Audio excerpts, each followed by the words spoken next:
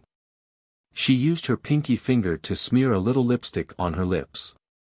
The sun hadn't risen yet, so the sky was just beginning to turn white. Tao Hong held a candlestick to illuminate her. The girl's delicate and beautiful face was as beautiful as a blooming peony flower after the makeup. Her black hair cascaded down her shoulders like a waterfall, and her large and round cat eyes were unfocused. She looked ignorant and pure, or perhaps a little confused. Lulu asked in a low voice, "Miss, you don't seem to be in a good mood today." "No, I just feel that I've grown up overnight. I'm a little confused. After growing up, there were always all kinds of troubles that came one after another. Yu Xiang thought as she pursed her lips and spat out a mouthful of turbid air. Lulu smiled and didn't say anything. She picked up a fine-toothed comb to help her master comb her hair. At this moment, Yu Pinyin slowly walked in through the morning dew. Behind him was Mama Feng and a few maids who were holding small boxes.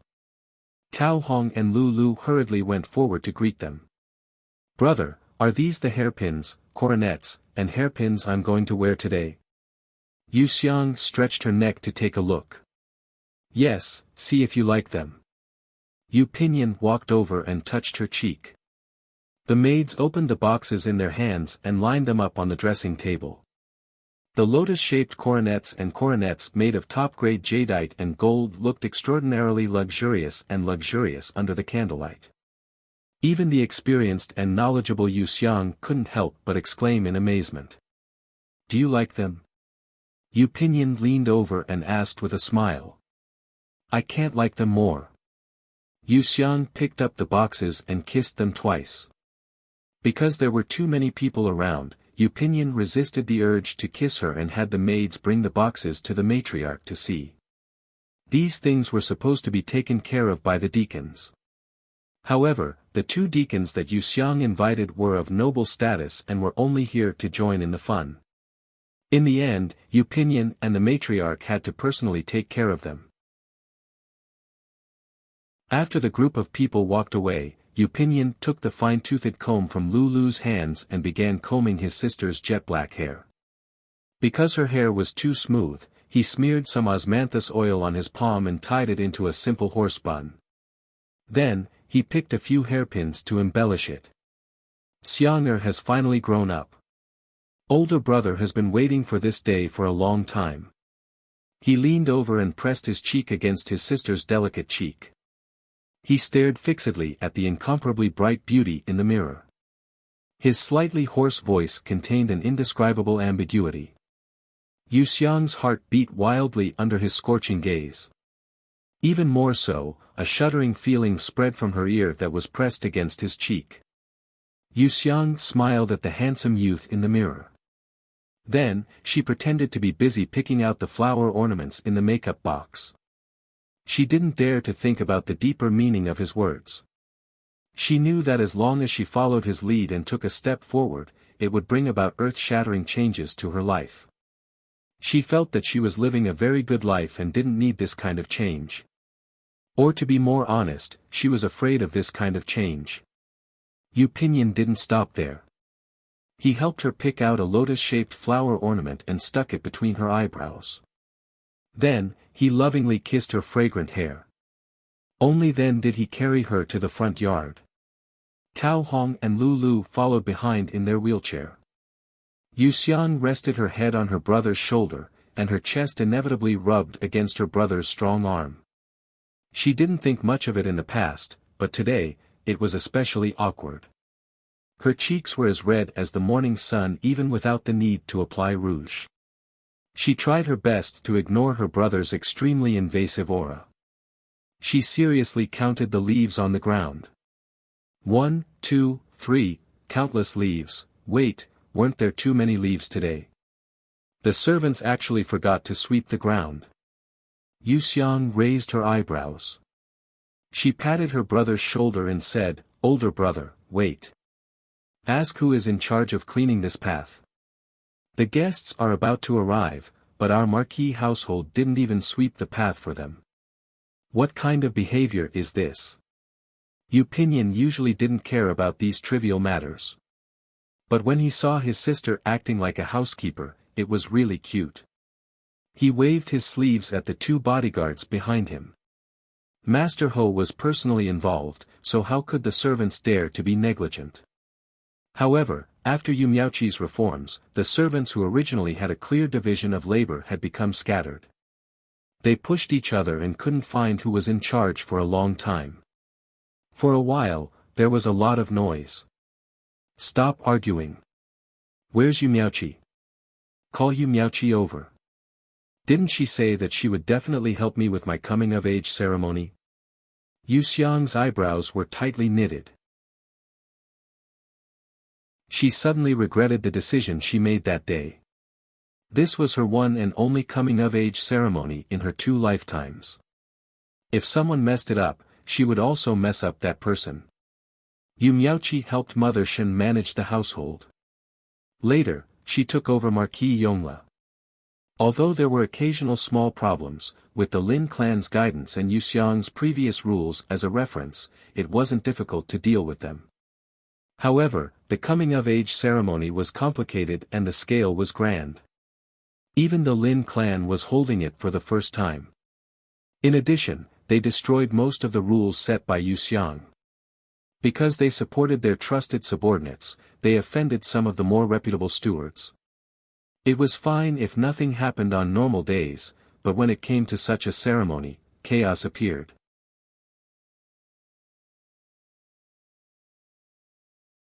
Chapter 94. There was a shortage of people everywhere and everything was in a mess. Yu Miaoqi wandered around like a headless fly for a long time before picking out a few servants to clean up the various passages. The old Tai Tai stood in the corridor and looked at the noisy courtyard.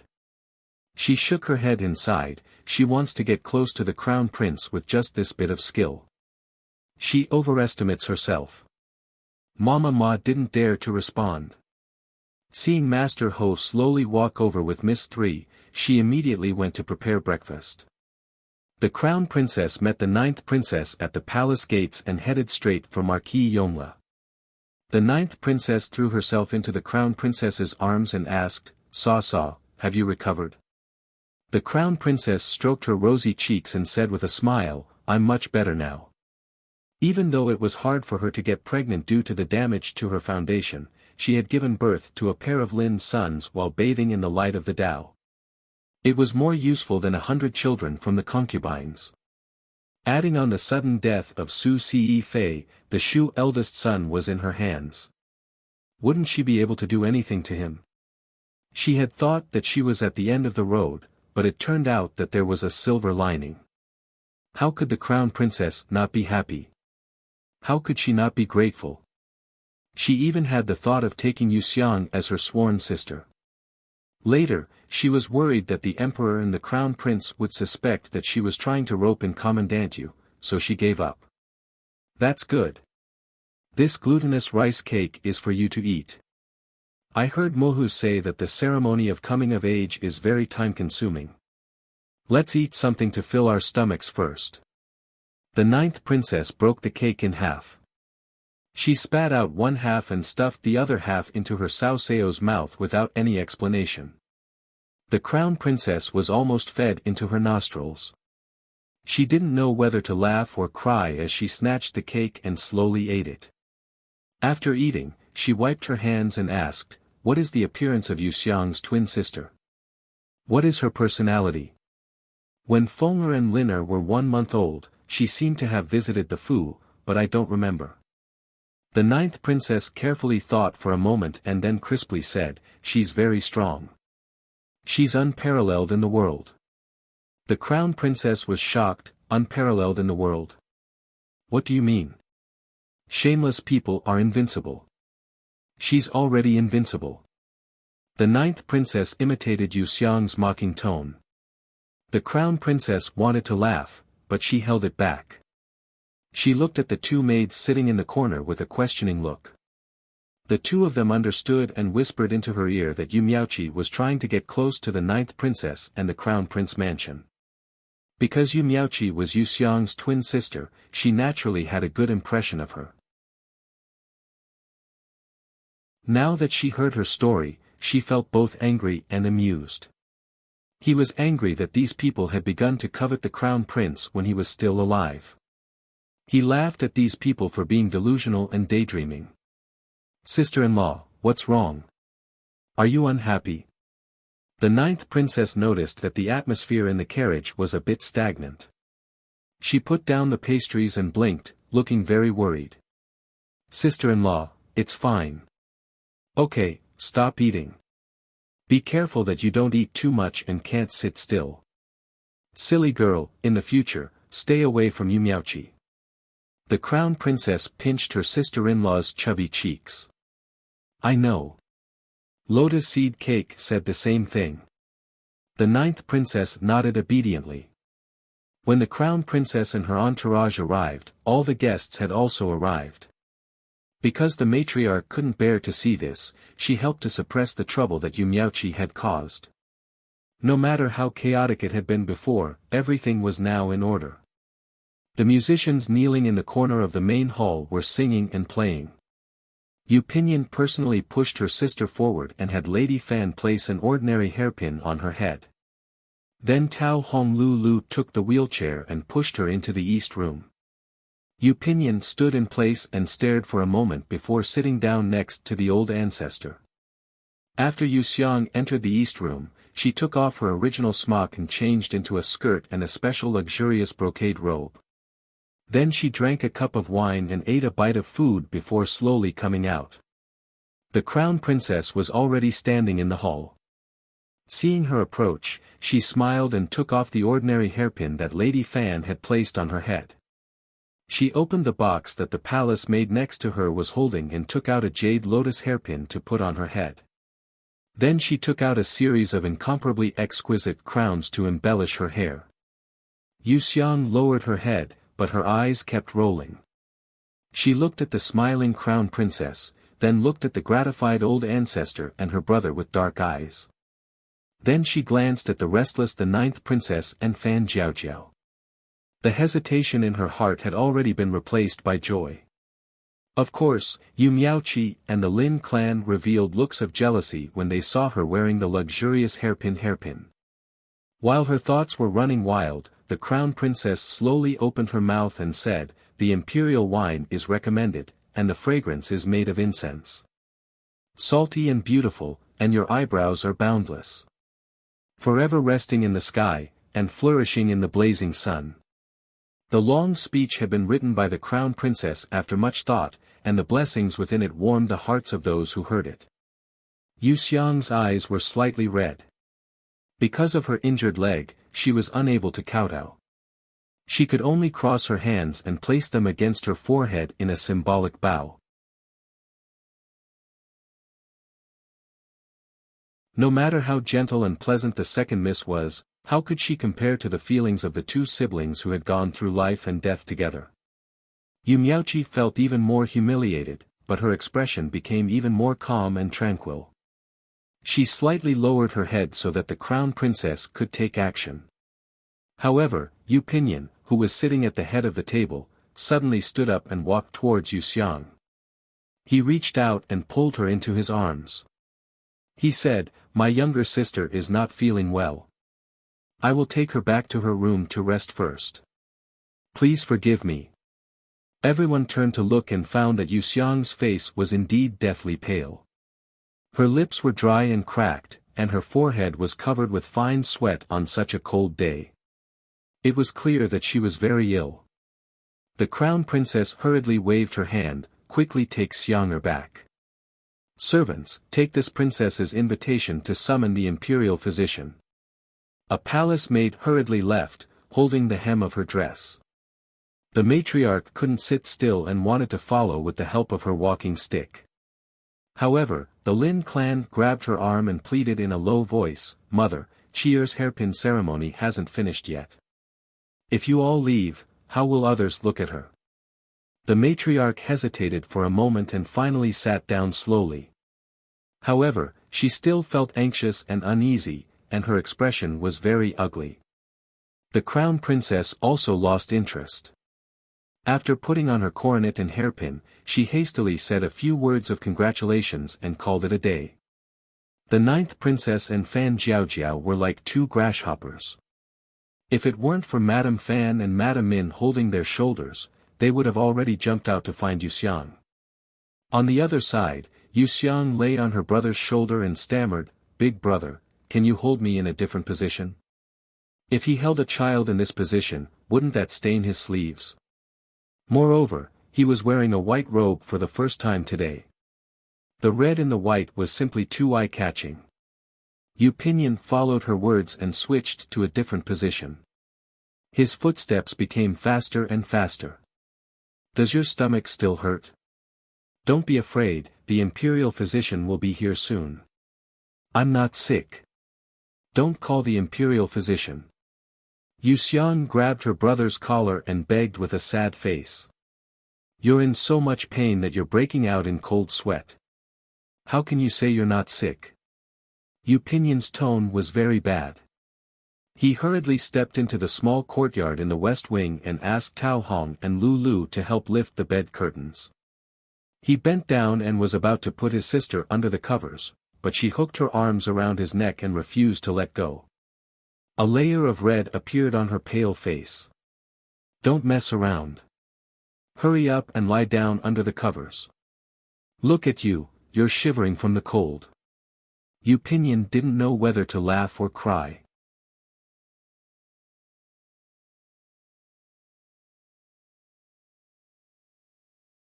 Chapter 95. He never expected that his little sister's first period would come while he was in the crook of his arm. When Yu Pinyan came back to his senses, he felt an itch in his throat and his heart trembled uncontrollably. Since Yuxiang had already screamed out loud, she didn't care about her embarrassment anymore. After Lu Lu finished laying out the cotton blanket, she fiercely ordered, "Hurry and put me down. I'm cold and I'm in pain." Yu Pinyan immediately placed her gently on the bed. Yuxiang wrapped herself in the blanket and even buried her head in it. In a low, muffled voice, she exhorted, "Hurry and go back to change your clothes. Don't let anyone see you." If they saw her, she wouldn't have the face to see anyone. At first, Yu Pinyan didn't understand what was going on. When he reached out to help her tuck in the blanket, he realized that there were some red marks on his sleeves. This was his little sister's first period. No wonder she wanted him to hug her in a different position. No wonder she refused to let go of his arm. Yu Pinyan scooped his little sister into his arms along with the blanket and shook her gently. He laughed until he was out of breath. "Xianger, my little Xianger, why are you so cute?" Yuxiang crawled out from the blanket and roared with a red face, "Hurry and go away. It's a good thing that your first period is here. What's there to be embarrassed about? Big brother will stay here to accompany you." Yu Pinyan was in a very good mood right now. He had never been this happy before. He had witnessed every moment of his little sister's growth. This kind of intimacy made it seem like she was destined to belong to him. "Go away, don't touch me." Yuxiang was anxious. Her small hands pushed her brother's handsome face away. Lu Lu was convinced by Master Ho's thick skin and lack of attention. Menstrual fluid was a filthy substance that normal people would avoid like the plague. Why did Master Ho not seem to feel anything? However, when he thought about it, this menstrual fluid wasn't anyone else's, but his master's. Naturally, he didn't feel disgusted. From this, it could be seen how much he loved her master.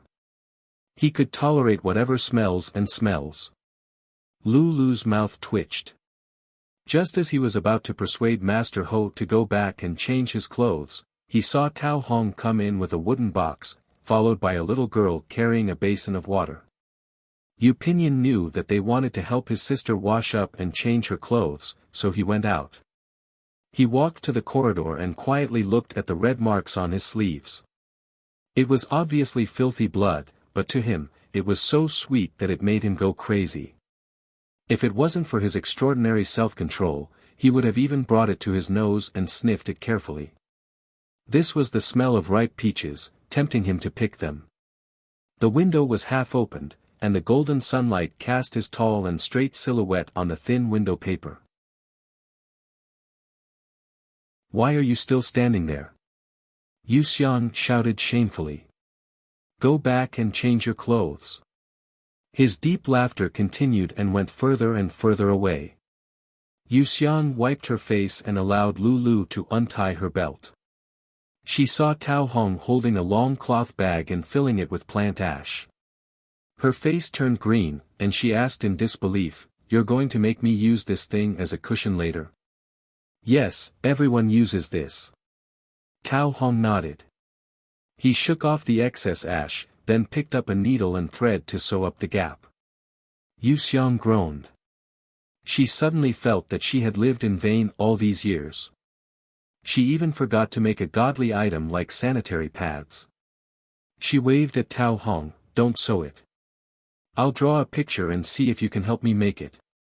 It's not good to use plant ash. It's not clean." Lulu helped her scrub as he begged, "Miss, can you just lie down properly? Don't you feel uncomfortable with the cold sweat coming out non-stop? Wait until it's not so painful before you start messing with these things, okay?"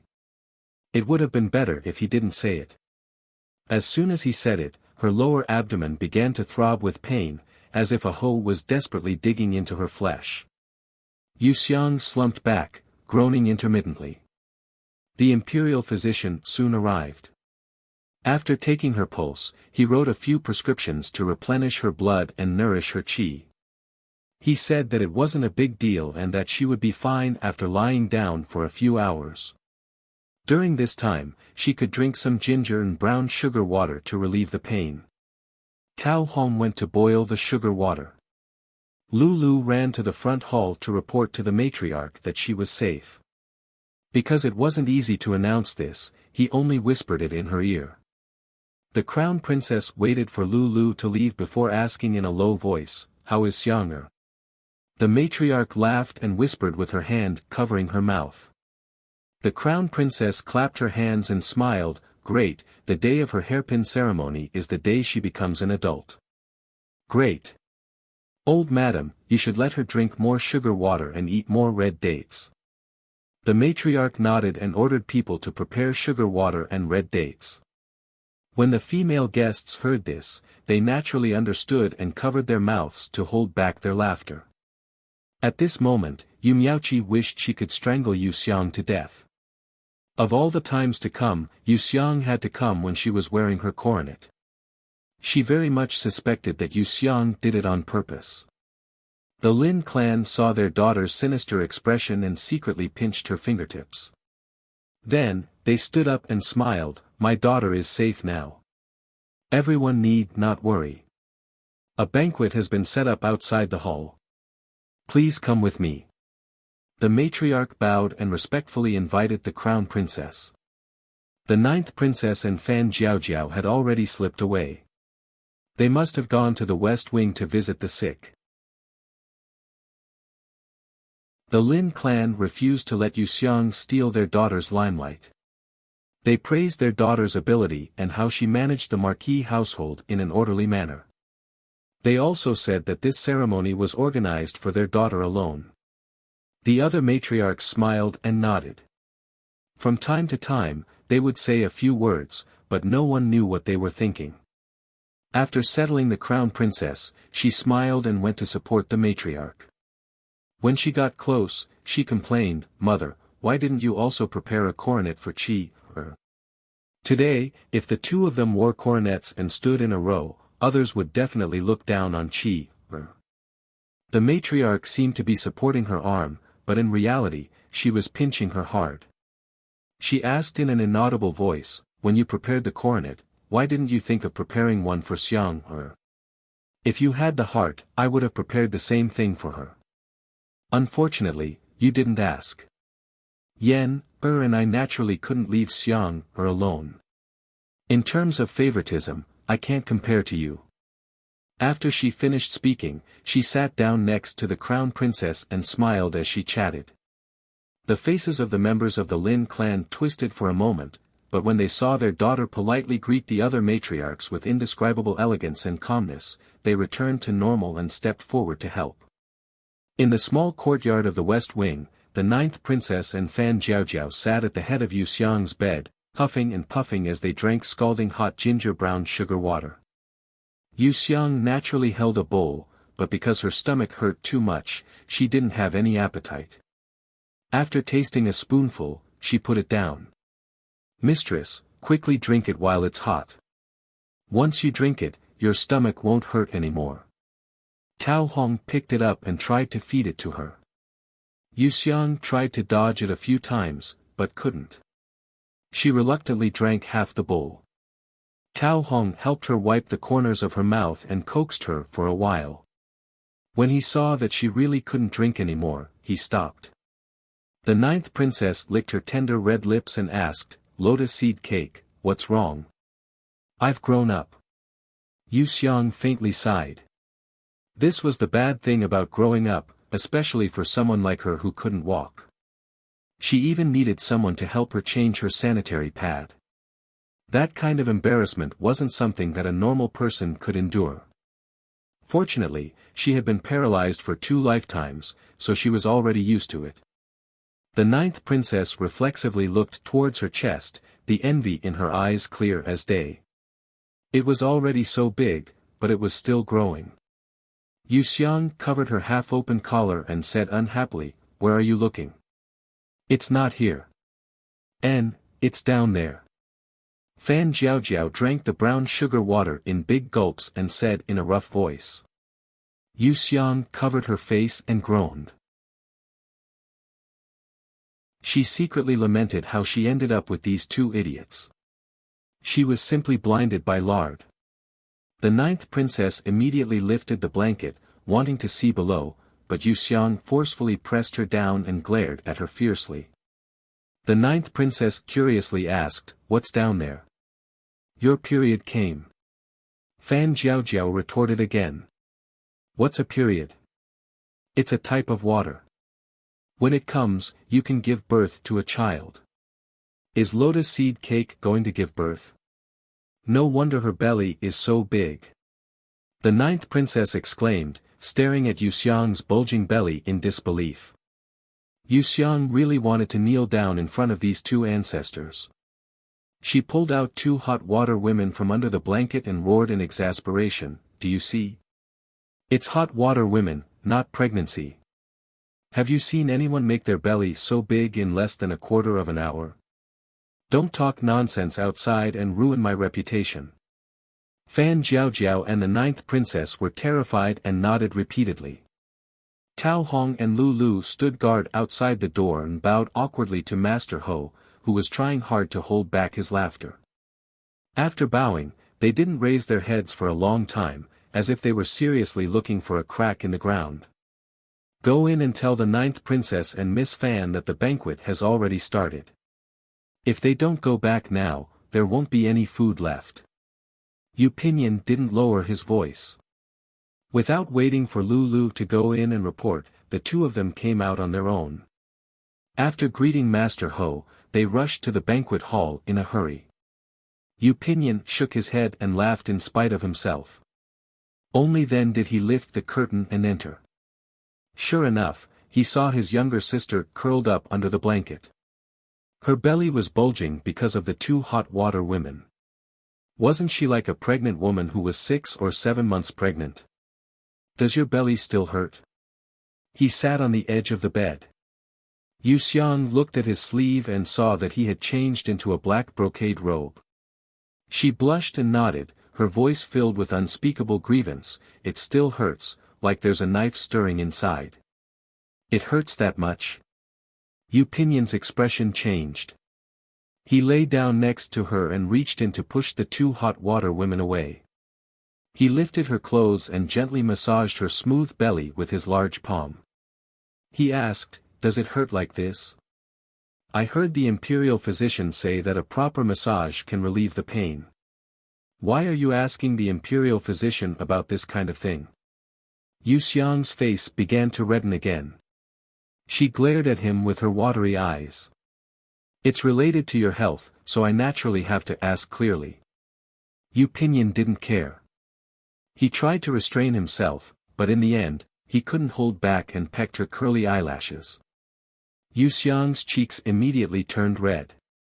She said weakly, "You're a grown man. Don't you think it's embarrassing to ask about this kind of thing?"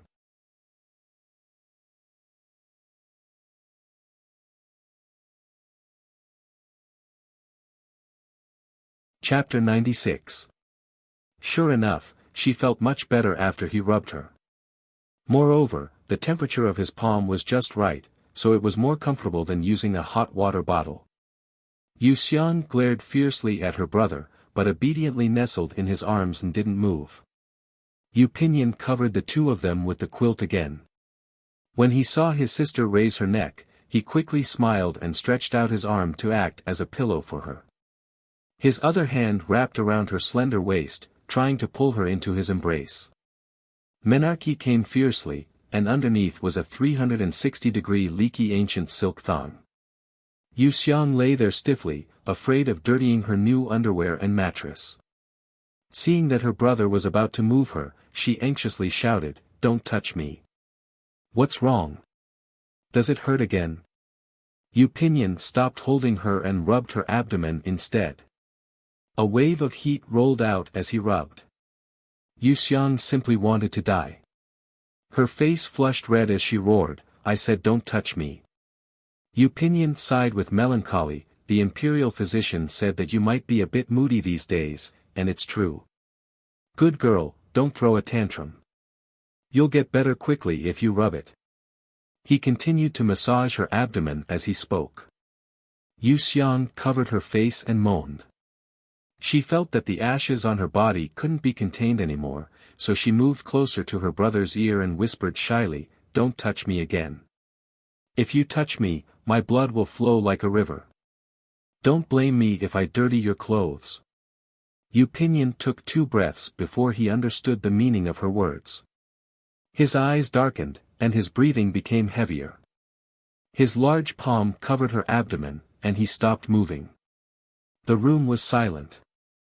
After a moment, Yu Pinyin laughed hoarsely, "If it gets dirty, then let it get dirty. It's not worth enduring the pain for a few clothes and mattress.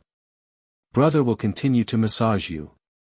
If worst comes to worst, I'll ask Tao Hong Lulu to help you change your underwear and mattress." He chuckled as he continued to massage her abdomen. Yu Xiang tried to pry his hand away but failed. She had no choice but to give in. Burying her burning face in the crook of his neck, she asked, "Brother, why are you so shameless today? It's not like you at all." Yu Pinyin's deep voice was filled with joy. "Today, Xiang'er has finally grown up, so I'm very happy. Do you know how long I've been waiting for this day?" Although he didn't say it explicitly, even a fool could hear the passion hidden in his words. Yu Xiang's eyes were slightly red. She moved away from his neck and turned her face to the other side. She wasn't willing to follow his lead and take that step because the road ahead was too difficult. What kind of relationship could be stronger than familial love? Why would she use a love with an uncertain future to exchange for a family that would last forever? Yu Pinyin's eyes darkened. He grabbed her chin and made her look straight at him. Just as he was about to tell her about her background, Mama Ma shouted from outside, "Master Ho, something bad has happened. The banquet guests' dried red dates have been poisoned." Yu Xiang turned pale with fright. She struggled to get up but was pressed back down by Yu Pinyin. He warned her in a deep voice, "Lie down properly. With brother here, everything will be fine." He then called Tao Hong Lulu over. "Watch your mistress. Don't let her run around." Tao Hong Lulu bowed in acknowledgement.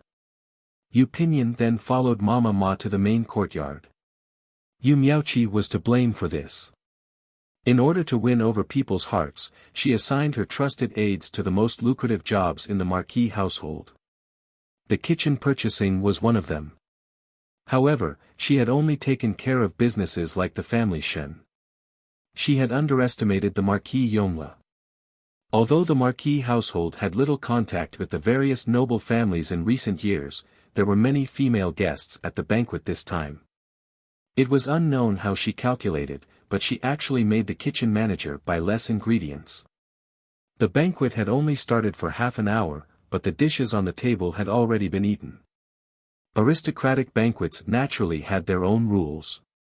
There were 12 people at a table. As long as there was still one person at the table eating, the empty dishes had to be filled. For these people who had lived like princes all year round, it was very rude to empty the dishes. For the main family, it was very shameful not to fill the dishes. The servants only added dishes to the crown princess table. The other tables had the heart but not the strength to, so they could only leave the dishes empty. The Lin clan and Yumiauchi were very anxious. On the contrary, the matriarch was calm and composed. She ordered people to bring pastries and put them on the table to make the scene less ugly. The matriarch especially loved to eat dried red dates. Every autumn and winter, she would send people to the Ganzhan region to buy them and store them in the storehouse to eat slowly. This time, she didn't dare to hide them and took out all of the dried dates to serve. Large dog-head dates were placed in porcelain white bowls and plates. The color was bright and the shape was full. The appearance was very appetizing. The matriarch smiled and invited the female guests to taste. Because the 9th princess and Fan Jiaojiao arrived late, they bumped into the servants who were serving the dried dates. They didn't have time to eat, but first took a few and stuffed them into their mouths. The crown princess was replenishing her blood, so she also ate too. When everyone saw this, they all gave the matriarch face. Those who ate the pastries and those who ate the dates. No one said a word about the lack of food. Before Yumiauchi and the Lin clan could breathe a sigh of relief, they saw the 9th princess holding her throat and moaning. Then it was the Fan Jiaojiao, the matriarch, the crown princess. Everyone who ate the dried red dates felt their throats burn and their chests hurt, as if they had been poisoned. Mama Ma was scared out of her wits. She ran to find Master Ho. If something happened to these nobles, no matter how powerful Master Ho was, he wouldn't be able to bear the consequences. When Yu Pinyin arrived, the banquet hall was already in chaos. The female guests who had eaten the dried dates all had painful expressions on their faces. Their faces were full of fright. Those who hadn't eaten the dried dates were hiding in a corner and screaming. Something like, "Murder, poison, help." Everyone was in a state of panic and chaos. Calm down. Blind fear will cause the blood to flow faster. Speeding up the blood will cause the poison to quickly spread throughout the body. Calm down. Slow down your breathing and find a chair to sit on. I've already sent for the imperial physician. He'll be here in a quarter of an hour. Yu Pinyin's dignified voice was like a bell ringing. The crown princess, who had been through so much, was the first to calm down. She helped the 9th princess sit on a chair and adjusted her breathing. Sure enough, she felt much better. Several maids hurriedly surrounded her and fanned her back. Afterwards, Lady Fan also helped Fan Jiaojiao sit down, trying her best to suppress the anxiety in her heart. When everyone saw this, they all followed suit. The hall gradually quieted down. The Lin clan and Yumiauchi hadn't eaten the dried dates, so their bodies were unharmed. At this moment, they were hugging each other and trembling. This banquet was single-handedly organized by Yumiauchi. If it really was poisoned, the first one to suffer would be her. Her reputation being ruined was secondary. What she feared was that it would be like last time, when she would be taken to the Dragon Scale Guard for interrogation by the cold-blooded and heartless Yu Pinyin. When she thought of this, she was scared out of her wits. She grabbed the Lin clan and tried to sneak away. Yu Pinyin had already placed guards outside the courtyard. Without his permission, no one was allowed to enter or leave. He also sent a group of guards to bring all the servants who had touched the dried dates to the hall. So many guests had been poisoned, including the crown princess and the 9th princess. In order to give everyone an explanation, as well as to distance himself from the Marquis household as much as possible, he had to interrogate the suspects in public. If there was even the slightest bit of concealment, the emperor's desk would be flooded with memorials to impeach him tomorrow morning. The mansion of Captain Yu was poisoned by someone who had sneaked into the mansion of Captain Yu, and killed so many nobles at once. Therefore, his ability would be questioned by the emperor.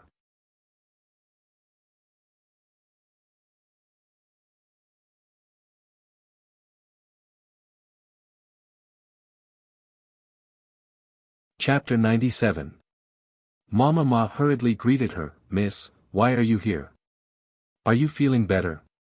The Marquis household's banquet had been poisoned. How could Yu Xiang just sit still? She sent someone to inquire about the situation, and at the same time, sent someone to find Dr. Piao next door. Because she was good at growing herbs, Dr. Piao deliberately bought a house next to the Marquis household. When he got rare plants, he would send them to Yu Xiang to help take care of them. Although Dr. Piao was a principled person, he was a top vulgar person. Not only was his consultation fee high, but he also opened a medicine shop to sell the medicinal pills he had developed. The price was so expensive that it made people speechless. Because his master had saved Taizu's life, although there were many people who coveted his magical medicine, they didn't dare to touch him. Emperor Chengkong wanted to take a few bottles of medicinal pills to protect himself, but he had to spend a lot of money to buy them. Now, Yu Xiang came to his house to beg, but he refused to give her money. He only wanted Yu Xiang to help him take care of the medicine garden for 3 years. When Yu Xiang heard the servant's report, she gritted her teeth and agreed. Only then did she get the dryness-quenching pill, which was specially used to cure sulfur pill poisoning, and the Bingji Yulu ointment, which was used to beautify and nourish the skin. She also had people boil several pots of mung bean juice and hurriedly sent them over. I, Marquis Yongle, have no grievances or enmity with any of you. It's not worthwhile to act so brazenly during the hairpin ceremony. What's the difference between such actions and self-destruction? It must be that my servant was deceived by a profiteer and bought inferior red dates to deceive everyone. That's why such a disaster happened. Madams, think carefully. If there were enough dishes, why would these red dates be served on the table? If they weren't served, they all went into my old ancestor's stomach. Madams, you all took the blame for my old ancestor and blocked the disaster. Yu Xiang was really ashamed, but she was also deeply moved. These are the desiccation pills made by Dr. Piao. Quickly deliver them to the crown princess and the others. Also, don't forget the mung bean juice. Their throats have been burned by sulfur, and this can be used to relieve some of the pain. As soon as Yu Xiang entered the room, he cupped his hands and apologized. His attitude was humble and sincere. After saying that, he went straight to the old lady, who was about to faint, and stuffed a dryness-quenching pill into her mouth. She swallowed it with mung bean juice. Why are you here? There's nothing going on here. Go back quickly. Yu Pinyin pinched her cold fingertips. How can I not come when such a big thing has happened to the Marquis household? Yu Xiang smiled bitterly as cold sweat dripped down his forehead. Seeing his brother raise his hand to wipe his sweat, he hurriedly dodged and shouted towards the door, "Bring the things up." Lulu led a line of servants in, each holding a potted plant and a brocade box. The plants in the potted plants were rare and exotic flowers and herbs that were rarely seen in the Great Han Empire. They were priceless in the outside world. Many of the female guests were fond of flowers, and their eyes immediately lit up. Yu Xiang took one of the brocade boxes and opened it for the female guests to examine. He said with a smile, "In order to express my apologies, my daughter has prepared a humble gift for each of the madams. When the Marquis household's matter is over, my daughter and my brother will definitely personally visit you to apologize." The female guests' eyes lit up even more. Their previous anger and panic had been replaced by pleasant surprise. It couldn't be helped. Inside the box was the legendary Bingjin Jade ointment. Dr. Piao's pharmacy only sold 5 bottles a month. It wasn't something that could be bought with money. Which woman didn't care about their appearance? Yu Xiang's gift was simply sent to the bottom of their hearts. After the female guests in the east room took the dryness-quenching pill, their symptoms immediately disappeared. It was also because they had always liked to be polite and didn't eat much outside, so the degree of poisoning wasn't too serious. Only the 9th princess and Fan Jiaojiao were a bit more serious, but they didn't fuss over it for Yu Xiang's sake. The crown princess also treated Yu Xiang as one of her own. She also received a message from Lulu in private, saying that he would send her 2 bottles of Bingjin Jade Dew ointment every month. How could she still be angry? After she got a bit better, she came out to smooth things over. Bingjin Jade Dew ointment is very rare. How could Xiang'er give out so much at once? She asked according to the words she had prepared beforehand. The madams also found it strange and looked over one after another. Yu Xiang smiled bitterly. Your Highness also knows how this subject's title of Minister of Agriculture came about. It's only because this subject's good at farming. In order to get this much Bingjin Jade Dew ointment, this subject has already promised Dr. Piao to help him manage his medicine garden for 3 years. It's because I, Marquis Yongla, didn't supervise it properly that such a big mess occurred. This subject's only being a medicine farmer for 3 years is already a bargain. After she finished speaking, she cupped her hands in greeting to the female guests. If the madams have any requests, please feel free to mention them. I, Yu Xiang, will do my best to forgive myself. Her attitude was humble and her face was haggard. Moreover, as the dignified daughter of Marquis Yongla, she had actually become a medicine farmer for someone else. It was simply condescending to the extreme. Not to mention that this matter couldn't be blamed on her, even if it really was her fault. The anger of the female guests had already dissipated. The crown princess hugged her and repeatedly said that it was fine. Madame Fan and Madame Min also stepped forward to comfort her. No one dared to put on an unforgiving face, and they all expressed that they would no longer pursue the matter. Seeing this, the matriarch let out a sigh of relief. She stared at her pale-faced granddaughter in the crowd and shed tears. It really was hard on her. Yu Miaoqi had caused this mess, yet she had to apologize for it. Being a medicine farmer for someone else, how could she be so lowly? Yu Pinyin sat expressionlessly in the hall. Because there was a screen between them, he couldn't see his sister's figure. He could only clench his fists again and again. After a short while, he slowly opened his palm and swept the powdered teacup to the ground. The store that sold the dried dates originally wanted to sell the store, but seeing that there were still a lot of moldy old goods in the storeroom, he felt that it was a pity. He thought that after a bit of processing, he would be able to make a fortune. He saw that the steward who bought the dates was dressed well, and was afraid that he would offend a powerful person, so he asked him a few questions. The steward had a guilty conscience and lied to him, saying that his master was just a rich country gentleman. Because he was tight on money, he wanted to make a profit, so he bought these inferior goods. Since the store was going to be sold anyway, the store owner saw that the other party didn't have much power, so he sold the dried dates and went to the countryside to buy land. If he had provoked someone else, it wouldn't have been a big deal, but he had provoked Yu Pinyin. Not to mention going to the countryside, even if he had to dig underground, he would be dug out. In less than an hour, the store owner was brought in with his hands tied behind his back by the imperial bodyguards. He kowtowed and begged for mercy, telling the whole story from beginning to end. After a long time, it turned out that Yu Miaoqi had embezzled the matriarch's food and caused this series of disasters. The female guests secretly lamented that Commandant Yu didn't have it easy. He had almost been ruined by a woman in the inner courtyard. Looking at the Bingjin Jade Dew ointment in the brocade box, they lamented that he had a sister who could handle things, support the family, and go through life and death with him. It could be considered a blessing in the midst of misfortune. Before they could finish lamenting, the members of the Lin clan suddenly rushed out and said that this matter was caused by them and had nothing to do with their daughter.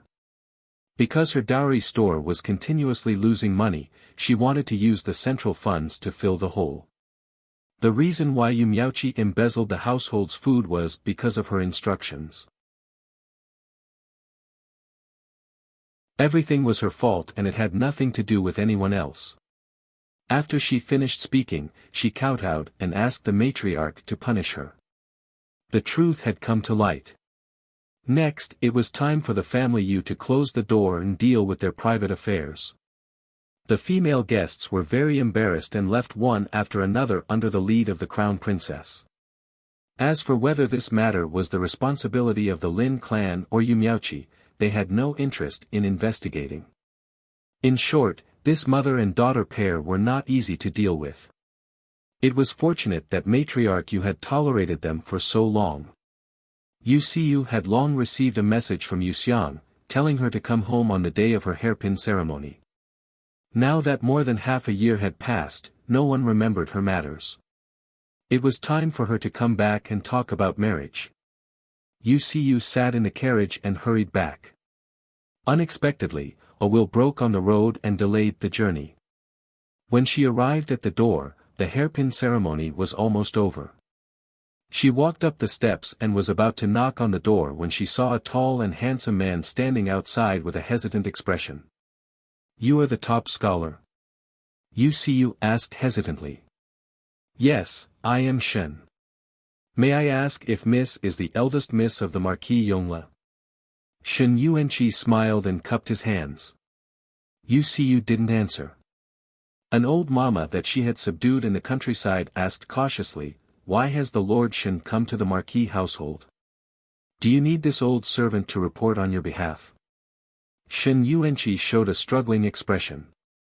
After a moment, he finally sighed and said, "No, there is no need to report. Eldest Miss, please give this brocade box to Miss 3 on my behalf." "Shen thanks you." After he finished speaking, he took out a long brocade box from his sleeve and stuffed it into the old mama's hands before hurriedly leaving. Yu Siyu took the brocade box and opened it. It was a jade hairpin. The material and workmanship were very expensive, and it sparkled under the sunlight. Yu Siyu narrowed her eyes and murmured, "What does the Lord Shen mean by sending such an extravagant hairpin? Has he taken a fancy to Yu Xiang?" Before she had time to think, she heard the door open with a creak. The crown princess supported the 9th princess as they walked in quickly.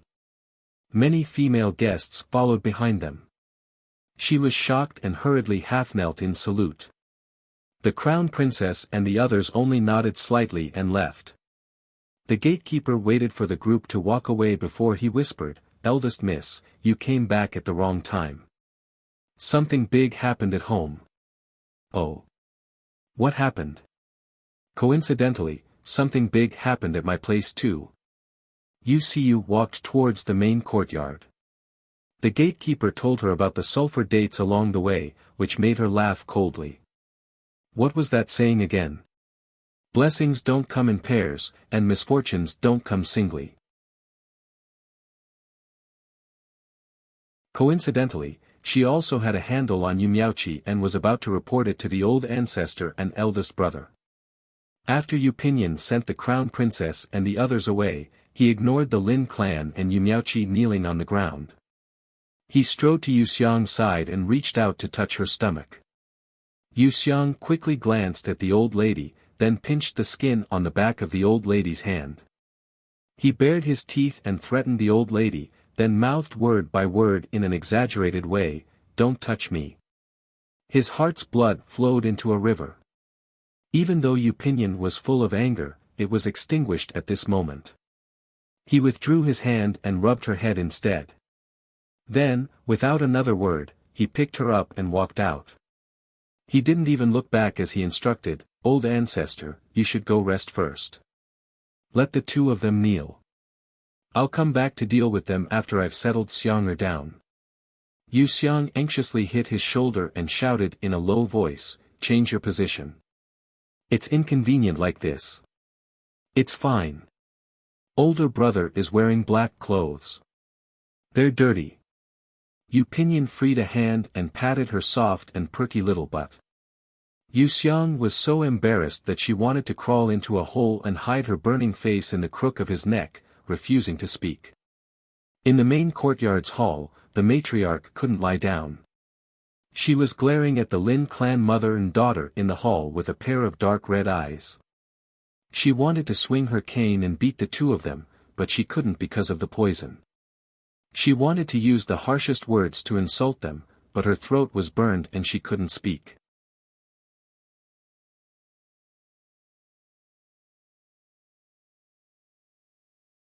Chapter 98 Yu Pinyin stuffed Yu Xiang into the quilt and placed 2 hot water pads on her belly.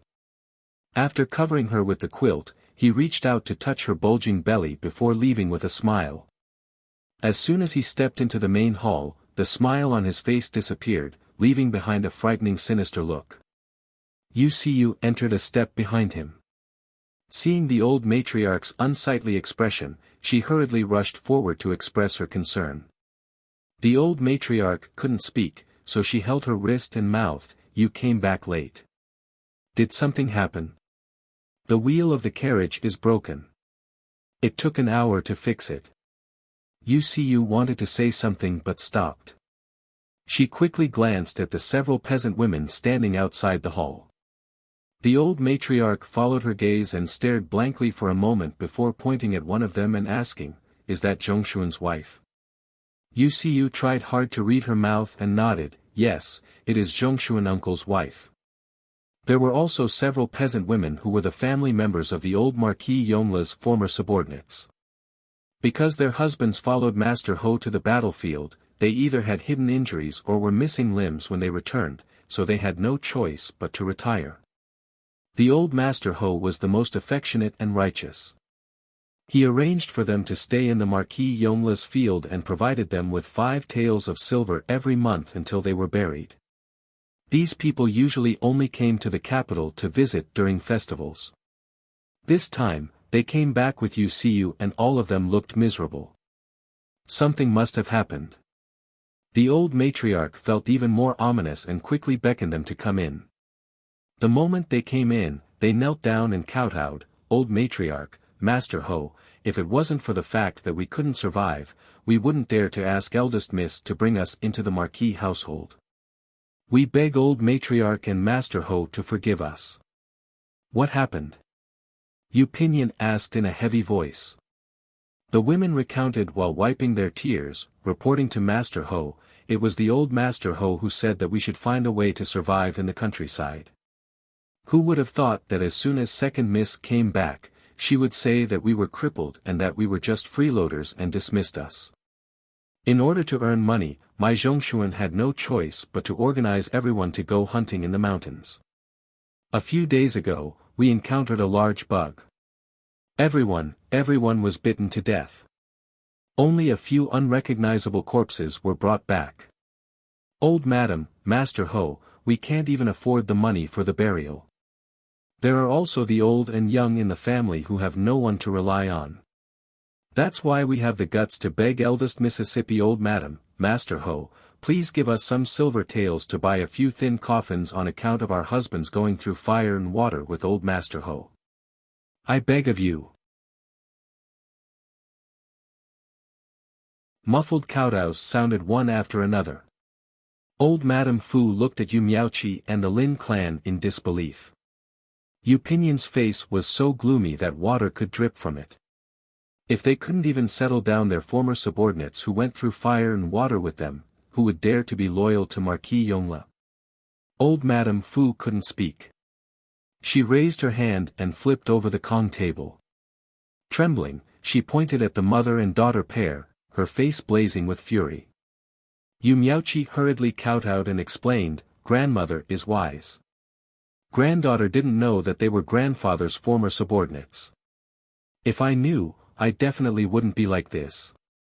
It's my fault. I'll give you all the silver taels you want." "You give me silver taels? Can you buy my husband's life with silver taels? When Miss Xiang was in charge of the household, everything was fine. But you wanted to replace the head of the household that she put in an important position. You picked someone who was used to bullying and flattering people. You actually said that we were useless and freeloaders and wanted to drive us out. Without us useless people, old Master Ho would have died long ago. You ungrateful thing." One of the peasant women suddenly pounced on Yu Miaoqi and strangled her neck. She even spat a mouthful of thick phlegm at her face. The bone-deep hatred in her eyes was frightening. Yu Pinyin and old Madame Fu didn't stop her in the slightest. They just looked on coldly. Fortunately, Zhongshuan's wife still had a trace of reason left. She joined forces with the Lin clan to pull the two women apart, then kowtowed and apologized. Apologize for what? Strangling them to death would save me the trouble of doing it myself. Yu Pinyin played down the situation. Old Madame Fu gave Wan Qiu a look. Wan Qiu immediately went into the inner room and took out a sandalwood box. Inside, there were 20 gold ingots neatly arranged. Wan Qiu handed it to Zhongshuan's wife and said, "This is from old Madame Fu. Hurry and take it to prepare for the funeral." Old Madame Fu asked for a brush, ink, paper, and inkstone. She wrote, "It's I, Marquis Yongla, who let you down. Today, I will definitely give you an explanation. You should go back and prepare for the funeral. The Marquis household will be responsible for sending off the elderly. The Marquis household will be responsible for raising the children. Keep this slip of paper. If the Marquis household goes back on its word, you can use this to report it to the authorities." After she finished writing, she took the contract from Mama Ma and opened it in front of the Lin clan. She mouthed silently, "Do you still remember the military pledge you made?" The Lin clan was stunned. Their faces were full of disbelief. "Mother, what are you doing? It couldn't be what she was thinking, right? What am I doing? Naturally, I'm divorcing you." Yu Pinyin stood up and said coldly, "I'll give you half a month to apologize to each family."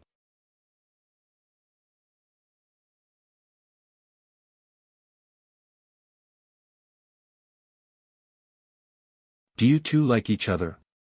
Yu Siyu leaned over and whispered. Yu Xiang held the box in a daze. A thought suddenly drilled into her mind.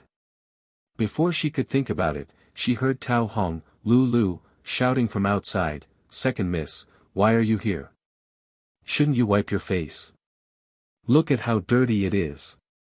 Before he finished speaking, Yu Miaoqi, whose face was covered in ink, had already walked past the two of them and stepped into the inner room. Her expression seemed calm, but there was a hint of madness in her eyes. "Yu Xiang, I have something to tell you today. It's something that could overturn your entire life. Do you want to know?" She slowed her steps and slowly walked to the bedside to sit down. The smile on her face was especially strange.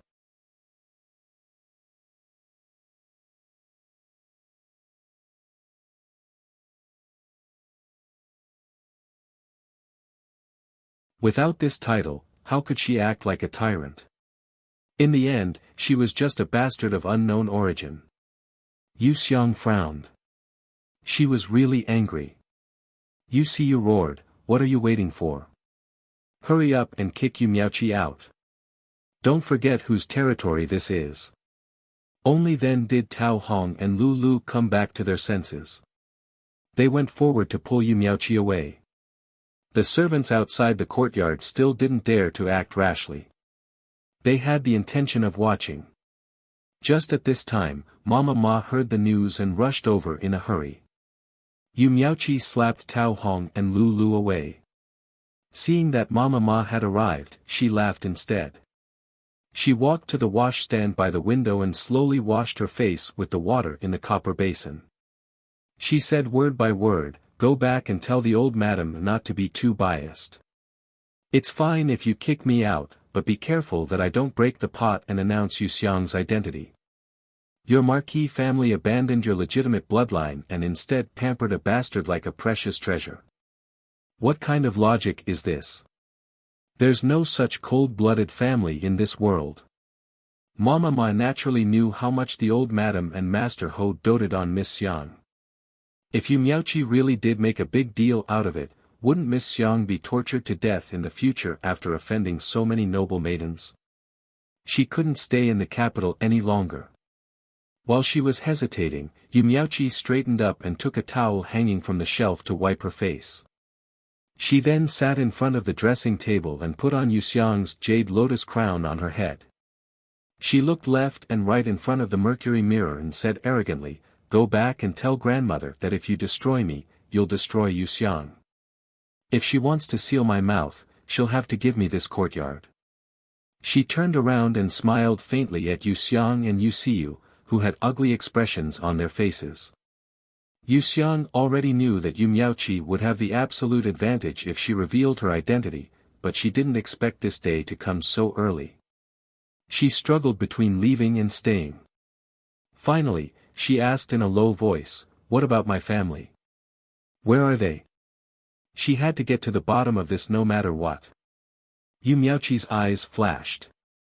Just as she was about to speak, Mama Feng came in with many sturdy maidservants.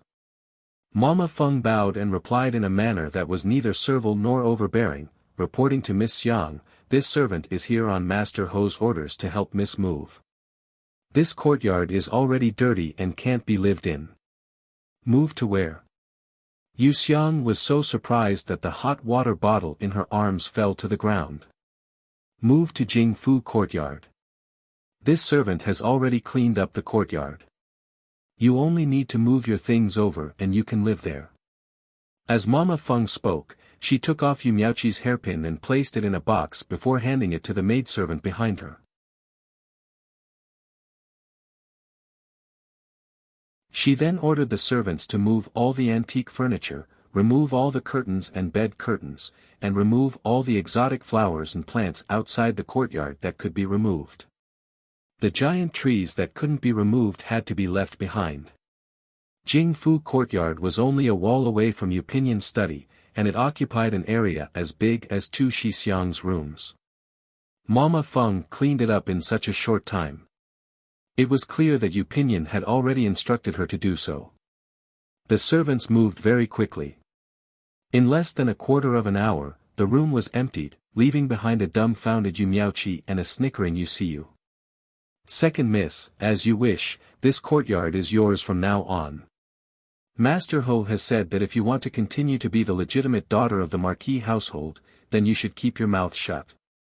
Mama Feng bowed slightly and pushed Yu Xiang out the door. Yu Xiu hurriedly followed. What was this? She was dismissed just like that. Yu Miaoqi stood up and walked 2 steps forward in a daze. It was said that one should refrain from shooting at the rat for fear of breaking the vases.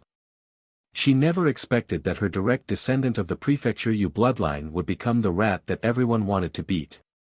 Yu Xiang was a priceless treasure. This family actually trampled on her to this extent.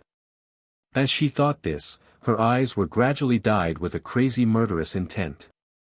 Yu Xiang felt something and raised her hand to signal Mama Feng to stop. She turned around and pointed at the washstand, saying, "I almost forgot, Yu Miaoqi. The water and towel you used to wash your face were all leftovers from when I took care of that." She looked at her abdomen and said in a light tone full of malice, "Do you understand?" Everyone was speechless. Yu Miaoqi's eyes widened until they were bigger than copper bells, as if she had seen a demon or a ghost. Yu Xiang chuckled and signaled Mama Feng to continue walking.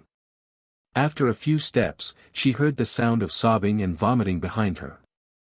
After Yu Xiang settled down in Jingfu courtyard, Yu Xiu was still in a state of hysterical laughter. "Oh my God, Yu Xiang, you're so mean. I think Yu Miaoqi won't be able to eat for a few days." After laughing, she sighed and said, "Our Marquis household has been ruined by her. We don't have any reputation left. I'm afraid that no one will dare to come to our banquets in the future." Yu Xiang was drawing the design of a sanitary pad and a bra. She said casually, "Don't you know? Before this, our Marquis Yongla was the most unruly household in the capital. It doesn't matter if our reputation is a bit worse. It's just that we still need to compensate for what needs to be compensated. If we don't have to make enemies, then we won't make enemies. It's best to maintain a distance between us and the other families." Yu Xiu nodded and said hesitantly, "Now that you know about your background, what do you plan to do in the future?" Yu Miaoqi said it so loudly that it must have spread throughout the residence by now. Before, it was Yu Miaoqi's housekeeper, so the rules have long been messed up. There must be servants who trample on the weak and flatter the strong. Yu Xiang sneered and interrupted her, even if I'm not the legitimate daughter of Prefecture Yu, I'm not a stepping stone that anyone can step on. Who wants to step on you? A cold voice came from outside the door. The two turned to look and saw that it was Yu Pinyin, who was travel-worn. Yu Miaoqi hurriedly stood up and bowed, asking, "Big brother, what did His Majesty say?" Yu Pinyin didn't answer and walked straight to Yu Xiang's side. He bent down to rub her stomach and asked again in a low voice, "Who wants to step on you?" "HM.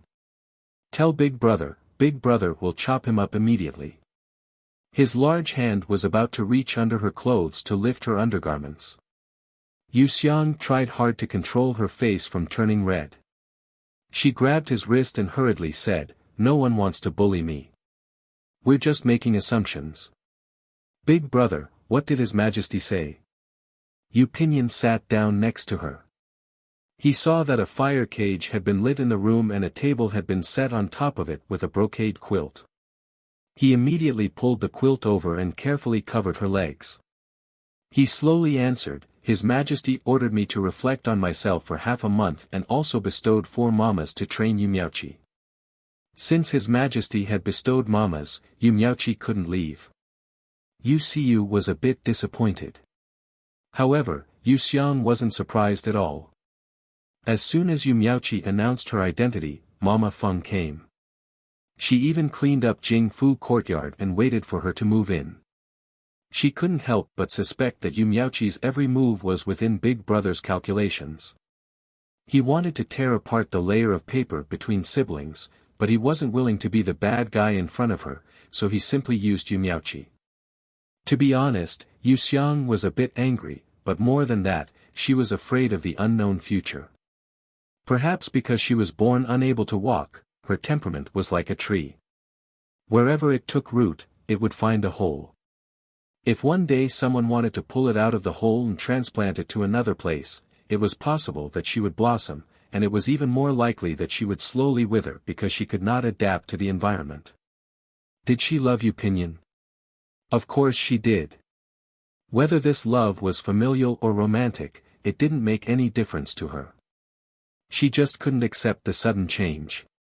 Sibling love could last a lifetime, but could husband and wife love? Especially in this era of polygamy. She was afraid that one day, all her love for Yu Pinyin would turn into hatred. When that time came, what would she use to live?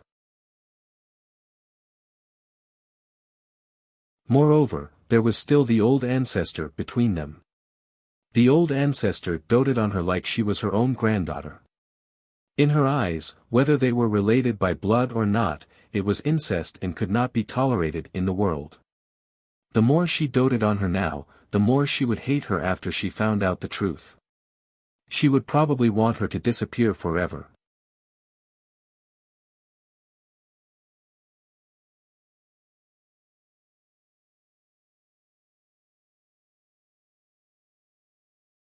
These are Wuji Baifeng pills that I got from Dr. Piao. They are specially used to treat menstrual cramps. Take one before meals every day.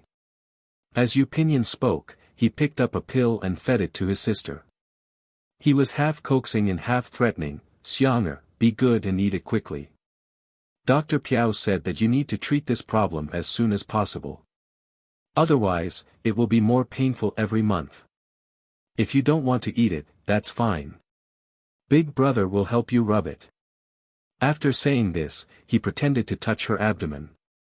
Yu Siyu was sitting across from him. How could Yu Xiang dare to let him touch her? She knitted her eyebrows and took a bite. Then, she revealed an expression that looked like she was about to vomit. Yu Siyu pinched her nose and turned her head away. She couldn't bear to look. In her heart, she was envious of Yu Pinyin's love for Yu Xiang. In the entire Great Han dynasty, which elder brother would deliberately consult a doctor for his sister's menstrual cramps? To be able to do this, it could be seen that her elder brother really loved Yu Xiang to the bone. However, Yu Xiang had used her legs in exchange for this. She had already thought it through. Although she was envious, she was not as unwilling as before. How could Yu Pinyin let her vomit? He didn't care that it was dirty. He immediately covered her mouth with his hand and ordered, "Swallow it. After you vomit it all out, Big Brother will let you eat more until you eat enough. Long or short pain, you can choose for yourself." Long pain was better than short pain. Yuxiang held back her tears and swallowed the strange taste in her mouth. When she saw her elder brother reach out his hand again, she closed her eyes and fiercely bit down. Not only did she bite the pill, but she also bit down on his fingertip. Then, she used her tongue to force it out. Yu Pinyin wanted nothing more than to press her down on the table and suck on her crazily. However, he didn't show it on his face. He stroked her cheek and praised in a hoarse voice, "Good girl, drink some honey water." Only then did Yuxiang realize that he had even prepared the honey water. She hurriedly picked it up and gulped it down.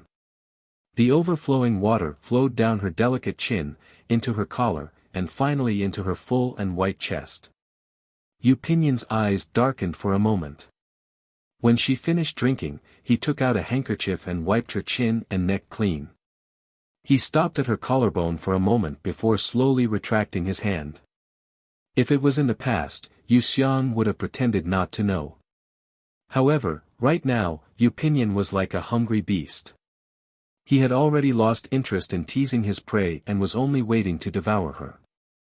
Previously, he still knew how to restrain himself.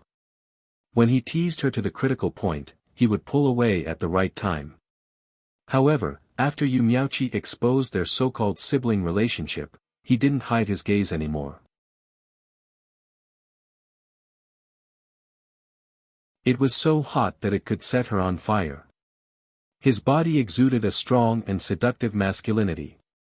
Yuxiang's ears were secretly dyed red and her temperature was boiling.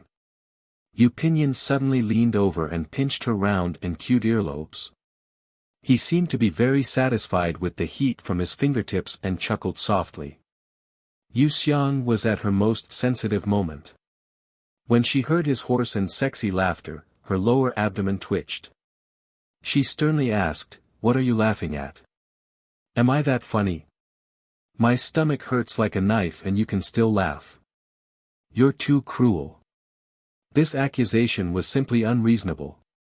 Yu Siyu turned her entire body around and pretended to seriously admire the lotus pond outside the window that was already full of withered branches and withered leaves. Yu Pinyin immediately restrained his smile. He wrapped his arm around Yuxiang's thin shoulders and pulled her into his embrace. He said in a loving tone, "Dr. Piao said that your temper might be more irritable in the near future. Sure enough, it's true. Alright, Big Brother won't laugh anymore. Look at your little mouth. It's big enough to hang several oil bottles on." As he spoke, he reached out to pinch his sister's pouty lips. Yuxiang tilted her head to avoid him. Her large and round eyes were moist.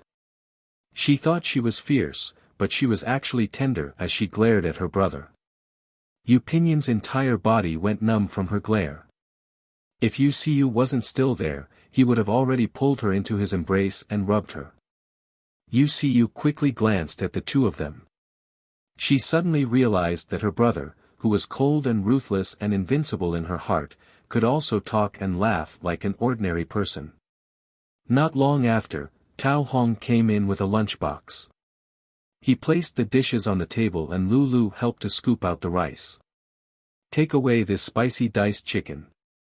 Yu Pinyin pointed at one of the bowls and plates. "But this is Master Ho's favorite dish." Lulu hesitated. "Xiang'er can't eat spicy food right now. Do you want to leave it here for her to covet?" Yu Pinyin pointed at a plate of stir-fried bamboo shoots with sliced meat. "Take away this too." Yuxiang hurriedly pressed down on the bowl with her chopsticks. "No, I love bamboo shoots the most. There's no chili in this dish. Why should we take it away? Fresh bamboo shoots are cold in nature. You can't eat them right now. Take them away." Yu Pinyin pushed away her chopsticks and ordered Tao Hong and Lulu to take away the dishes. He carefully instructed, "You can't eat spicy or cold food right now. For example, hawthorn, pickled cabbage, winter bamboo shoots, chili, crab, snail, and other things. Forget it. You won't remember even if I told you. I have a list here. Lulu, take it to the kitchen and ask the cook to pay attention to it. Oh right, there's also milk. Xiang'er can't drink milk these days. Otherwise, it will cause more severe abdominal pain.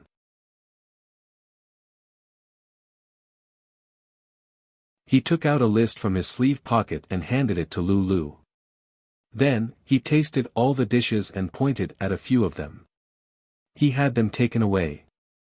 These dishes are very bland. Why did you take them away? You might as well let me drink the northwest wind. Yuxiang slammed her chopsticks on the table and glared at her brother. Yu was so scared that she almost lost her grip on her bowl. There's too much salt in these dishes. It's easy to cause edema and headaches. Be good and bear with it for a few days. When you're better, you can eat whatever you want. Brother won't stop you. Yu Pinyin pinched the tip of her nose. Yuxiang's pale cheeks gradually turned red. She asked fiercely, how do you know so much about it? Did Dr. Piao tell you everything? You're a man, but you're asking so many questions about a girl's private matters. Don't you feel embarrassed? She covered her face as if she felt ashamed for him. Yu shrunk her shoulders and struggled between leaving or not. Yu Pinyin laughed in a deep voice, why should I be embarrassed when it concerns your health? Do you think it's interesting to see you in pain every month? The dishes are cold. Hurry up and eat. If you continue to make trouble, I'll force you to eat. He picked up his sister's bowl, picked up some stir-fried cabbage with his chopsticks, and pretended to feed her. In the past, Yuxiang didn't think much of feeding each other. Now, she felt her blood flow in reverse and her cheeks were burning hot. She hurriedly waved her hands to refuse and obediently ate in silence. Yu Pinyin was finally satisfied. He helped her pick up food with his chopsticks and reminded her to eat slowly so that she wouldn't choke. The atmosphere between the two of them was too strange. The air seemed to be filled with the smell of smoke and honey. Yu sat on pins and needles. She quickly finished her meal and bid farewell to her brother. Before she left, she received an appreciative look from him. After she walked away, Yu Pinyin put down his bowl and chopsticks and said with certainty, you knew about your identity a long time ago? Otherwise, with Xiang'er's fiery temper, she would have torn down the small courtyard in the west wing along with Yu Miaoqi. Yuxiang stiffened and slowly nodded. She had been troubled by her relationship problems and had forgotten about this matter. Yu Pinyin stared at her and asked again, when did you know? Yuxiang naturally couldn't tell him that she knew when she opened her eyes 5 years ago. She vaguely said, not long after she came back. Yu Pinyin didn't pursue the matter. He picked her up and sat her on his lap. He got straight to the point and said, we're not biological siblings. Do you have anything to say to me? Yuxiang struggled for a long time before she asked expectantly, can you continue to be my brother? Tao Hong and Lulu unconsciously held their breaths. Master Ho's answer would determine whether their master could continue to stay in Marquis Yongla. If Master Ho's answer was negative, at least half of the noble maidens in the capital would think of ways to humiliate her and take revenge on her. Their master's mouth was too hateful.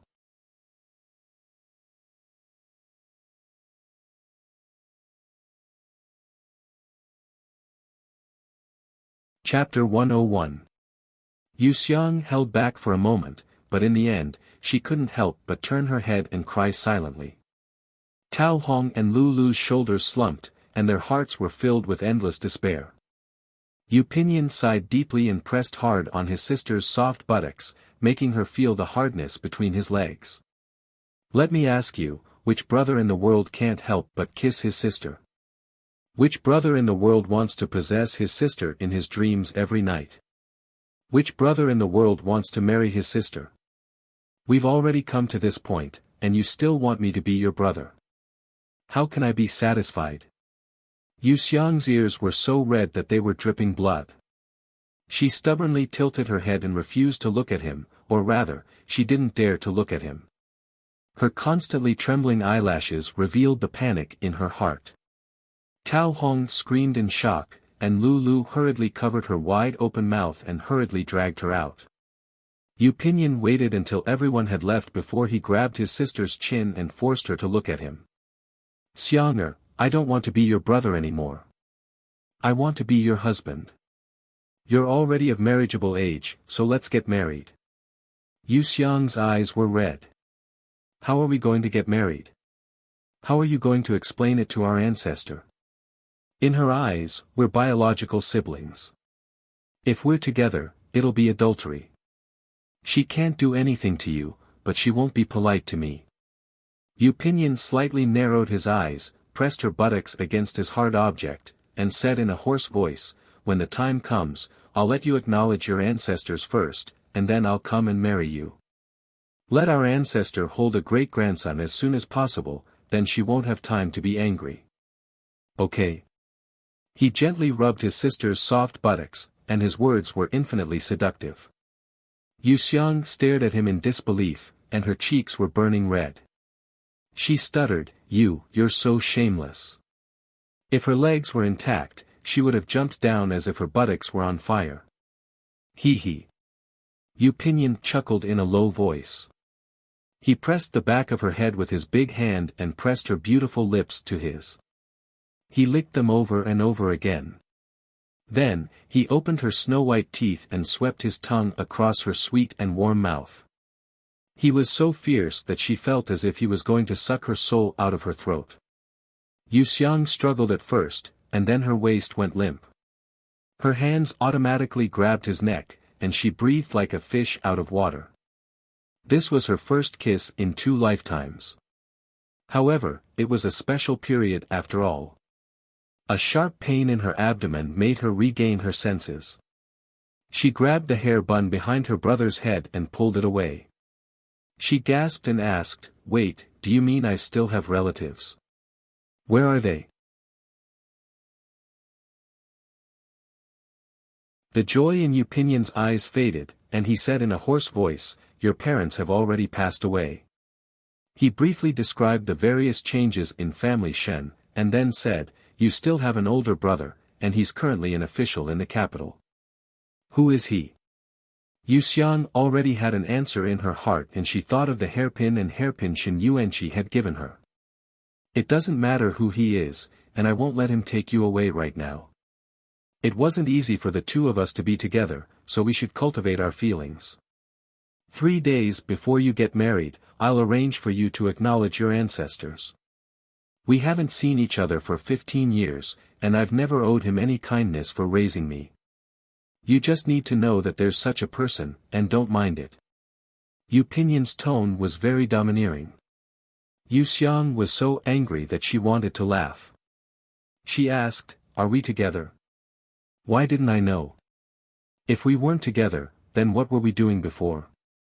Yu Pinyin narrowed his eyes, and there was a very dangerous emotion hidden in his eyes. The hard thing between his crotch pressed against his sister's buttocks, and he was clamoring for invasion. You forced me. Just as she said those words, Yu Xiang's red and swollen lips were once again covered. The big palm behind her head kept exerting force, making it impossible for her to break free. She could only entangle herself deeper with the big tongue in her mouth.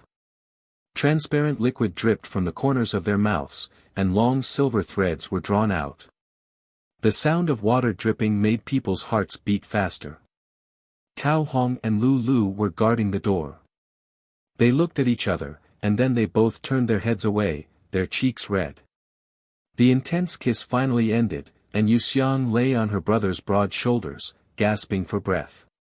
Yu Pinyin's rough palms slowly moved from the back of her head to her slender neck, and then to her slender waist. He gently kneaded and stroked it, and he loved it so much that he couldn't bear to part with it. Yu Xiang's body was boiling hot, and all the blood in her body seemed to be bubbling and about to boil. What was even more tragic was that she was menstruating, and once she was aroused, her menstrual cycle would be unstoppable. Yu Pinyin wasn't willing to give up.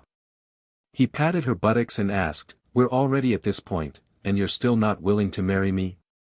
Don't touch me." Yu Xiang reflexively wrapped her arms around his neck, closed her eyes, and quickly shouted, "Don't touch me, and don't force me. I don't have enough blood in my head, and my stomach hurts.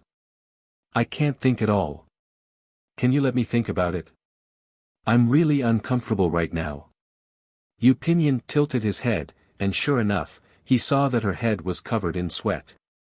He couldn't bear to interrogate her, so he could only help her massage her abdomen. Yu Xiang screamed, "I told you not to touch me."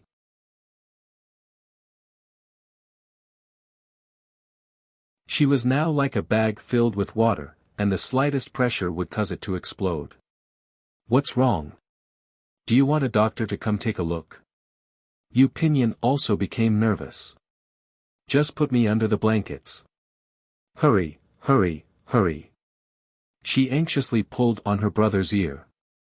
Yu Pinyin had no choice but to carry her to the bed. Before he could fill her with a hot water bottle, he saw her wrap herself up in the blankets. Even her head was buried, and only a small tuft of glossy black hair could be seen. A muffled voice came from under the blankets, and it was full of shame. "Hurry and leave. Can we talk about it slowly when I'm better? I'm begging you."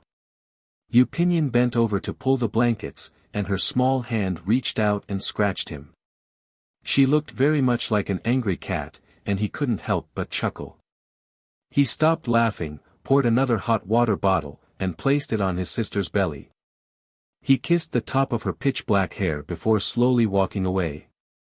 Before he left, he said, "Then I'll come back tomorrow. Tonight, you have to think about it carefully." When he walked to the corridor, he looked down at his clothes. Sure enough, he found a few dark wet marks on the crimson fabric. It was from her period. No wonder the little girl looked as if her butt was on fire. Thinking of this, he laughed again. The many troublesome matters in the estate couldn't dampen his extremely happy mood. When the sound of footsteps faded away, Yu Xiang lifted the blankets and revealed his flushed face. He shouted, "Tao Hong, Lu, come and help me tidy up." The room was in chaos.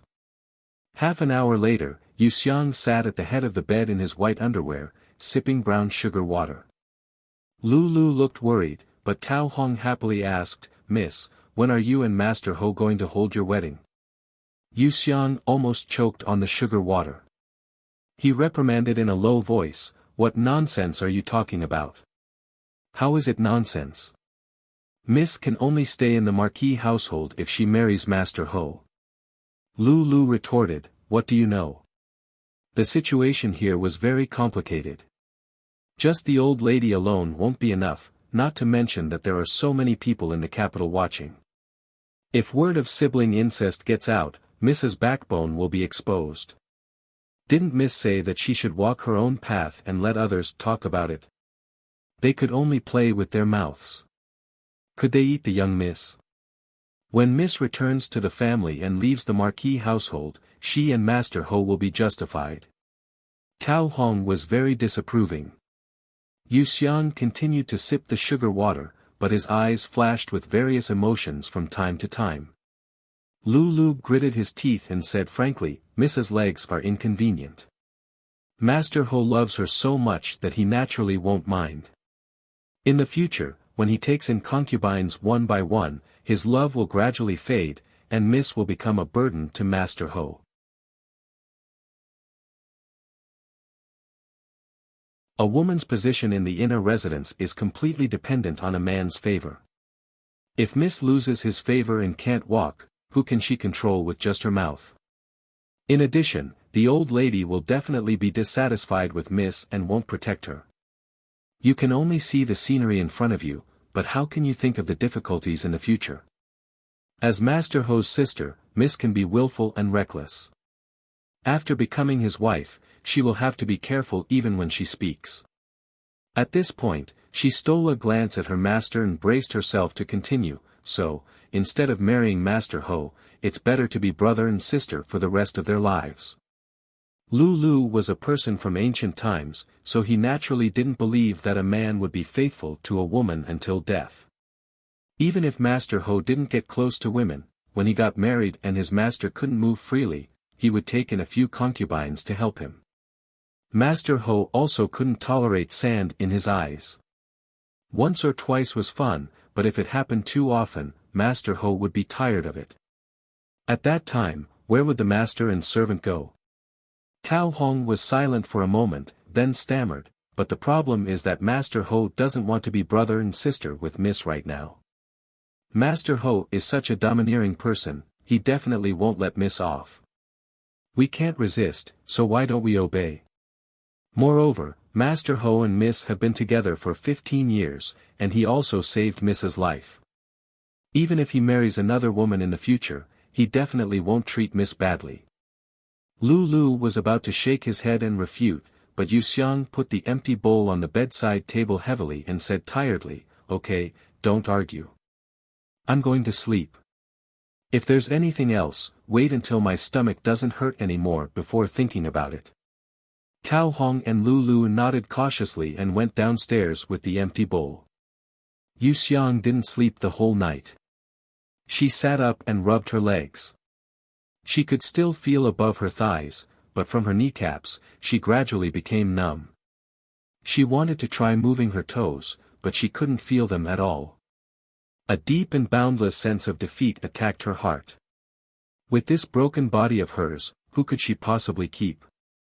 However, another voice told her that Yu Pinyin was different. Maybe she should try to believe in him. She didn't want to change, but she was pushed forward step by Yu Pinyin. He always stood behind her, not allowing her to retreat, not allowing her to look back, and not even allowing her to acknowledge her family. He was so domineering. Would he really accept a negative answer? Yu Xiang shook her head and smiled bitterly. She understood that other than marrying Yu Pinyin, there was no other way out.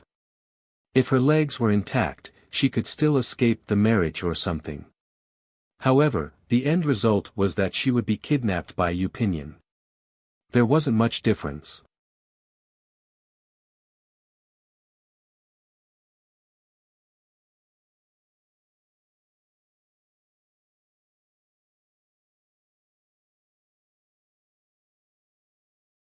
He came to see you at 5:15 in the morning and sat at your bedside for half an hour before leaving. Cao Hong sneakily whispered into his master's ear. Yu Xiang nodded. Her expression was very calm, but the tip of her tongue couldn't help but lick her sweet lips. Halfway through their journey, they saw Yu Siyu hurriedly greeting them.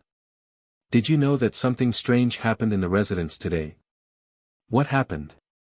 Yu Xiang's heart trembled, but she didn't show it on her face.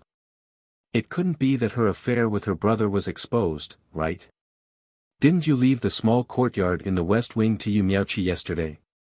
When you left, there were a few kapok, albizia, begonia, and jacaranda trees that you couldn't dig up, so you could only leave them. Do you still remember? Yu Siyu touched her elbow. I remember. It's a pity that my jacaranda trees are blooming just right these days. From afar, they look like they're covered in blue muslin.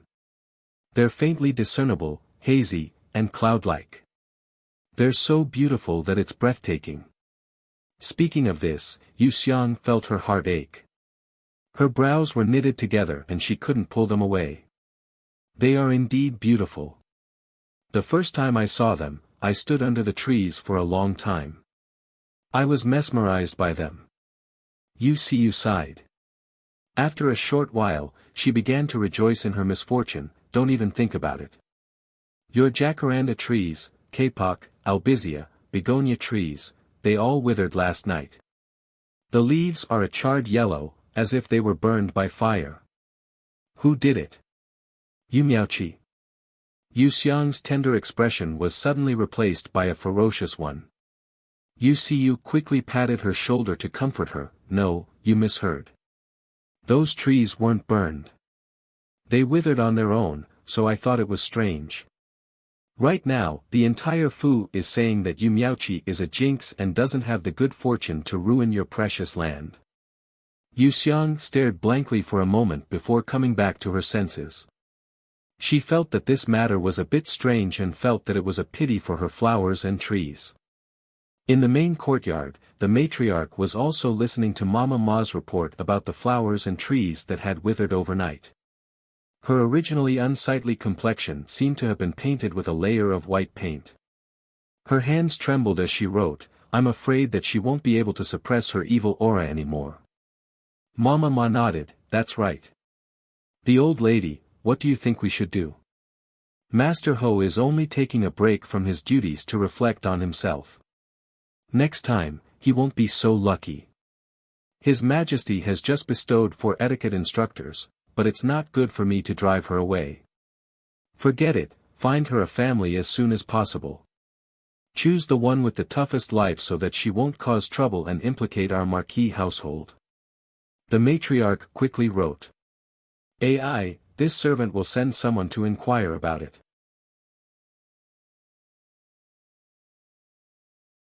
The capital is only so big, so it won't be easy to find her. How about this servant send someone to ask around? It doesn't matter where, as long as she can be married off as soon as possible.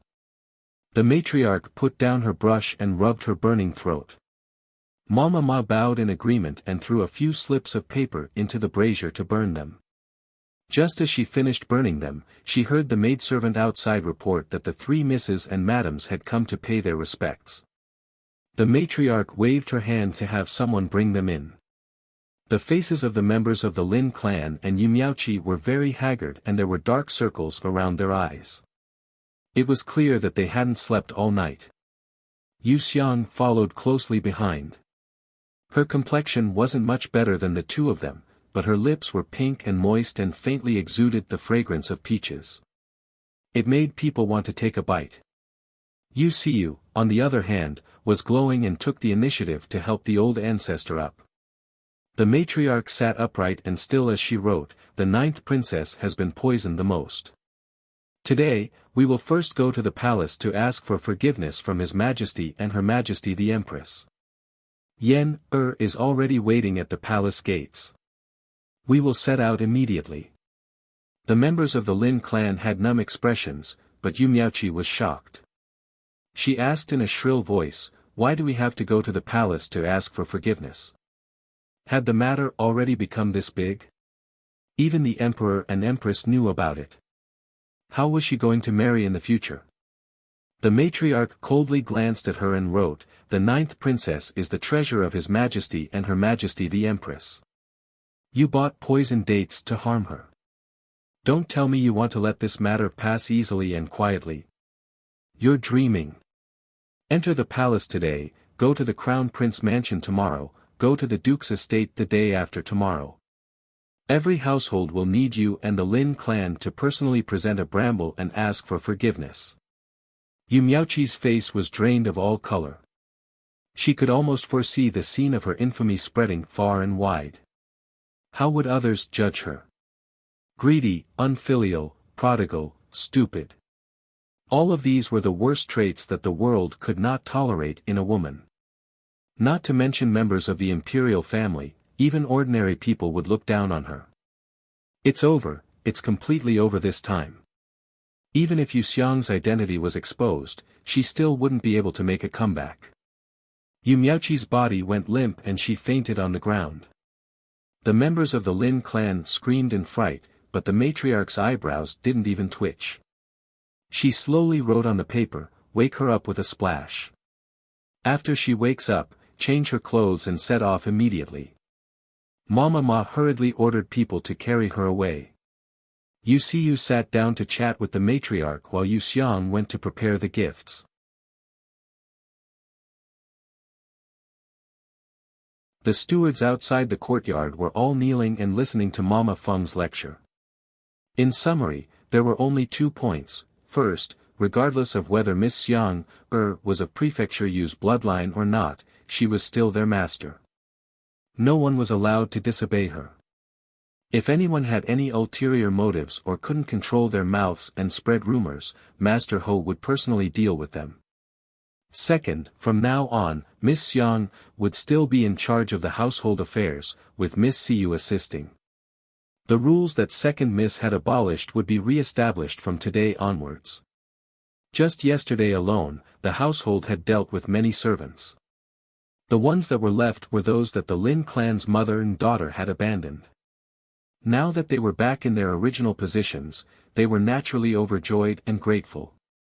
After Mama Feng finished lecturing them, they loudly agreed and kowtowed 3 times to the old lady before leaving. Within a few minutes, the servants that were scattered like scattered sand gathered together again. In the past, they thought that Miss Xiang's rules were too strict. However, when they became headless flies that ran around everywhere and frequently angered Master Ho, they understood that those rules were their guiding light and could not be ignored. Just look at the few people who were beaten to death yesterday. That was the result of not following the rules. Yu Miaoqi was splashed with 3 or 4 buckets of cold water before she finally woke up. She changed her clothes and combed her hair. With a pale face, she went to the Yi sect to meet with the old lady and the others. Although the 9th princess poison had been cleared, her throat had been severely burned by the sulfur. At this moment, she could no longer speak and could only make babbling noises. The emperor and empress naturally hated the culprit. In addition, Emperor Chen Kong knew Yu Miaoqi's background in detail. When he told the empress about how she had killed Mother Shen and plotted against Shen Yuanqi, the empress frowned in disgust. Because he had political matters to discuss with Yu Pinyin, Emperor Chen Kong hurriedly left the palace of earthly tranquility. After the empress sorted out her emotions, she ordered people to bring in the family Yu. Because the empress's Xiao Jiu was a child with an incomplete mind, the empress took pity on Yu Xiang, who was also handicapped. In addition, Yu Xiang could be said to have grown up under her watch. Although her temperament was perverse, her thoughts were extremely straightforward and she also valued friendship and righteousness. Without her protection, even a small eunuch dared to fool Xiao Jiu. Therefore, not only did the empress not feel that Yu Xiang was unruly, she even indulged her. Moreover, this incident had nothing to do with her, so there was no reason for her to vent her anger.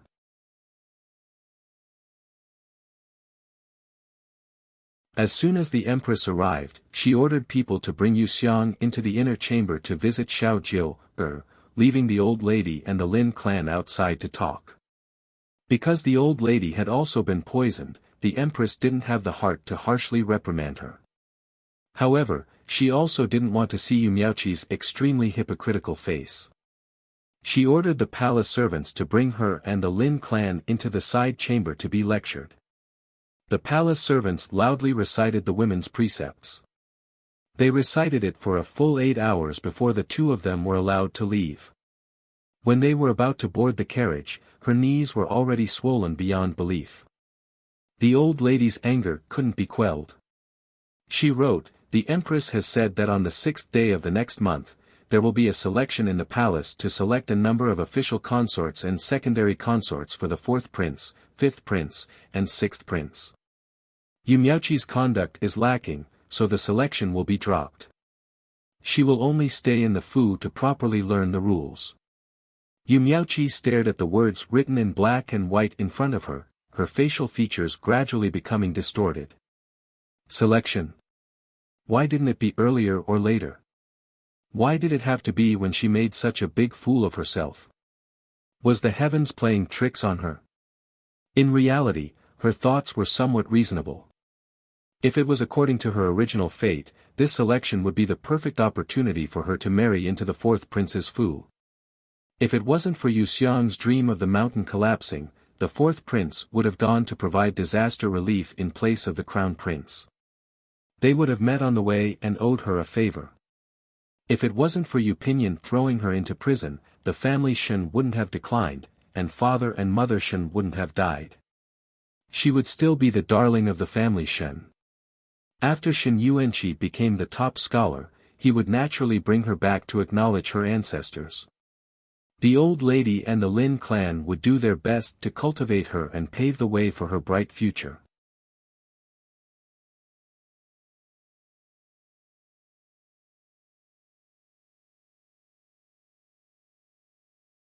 Chapter 103.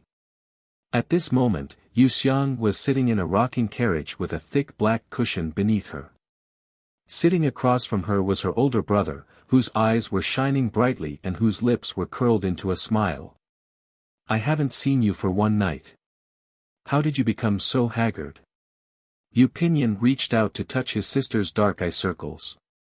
His gaze lingered on her pink lips that glowed with luster. Wuxia slapped his large hand away and angrily said, "Don't touch me. Your temper is getting worse." Pinyin shook his head and laughed. He went straight to the point and said, "You've thought about it all night. Have you thought it through?" Wuxia had always loved flowers. Even the inside of the carriage was decorated with palm-sized potted plants, which were fastened to a small table with barbed wire.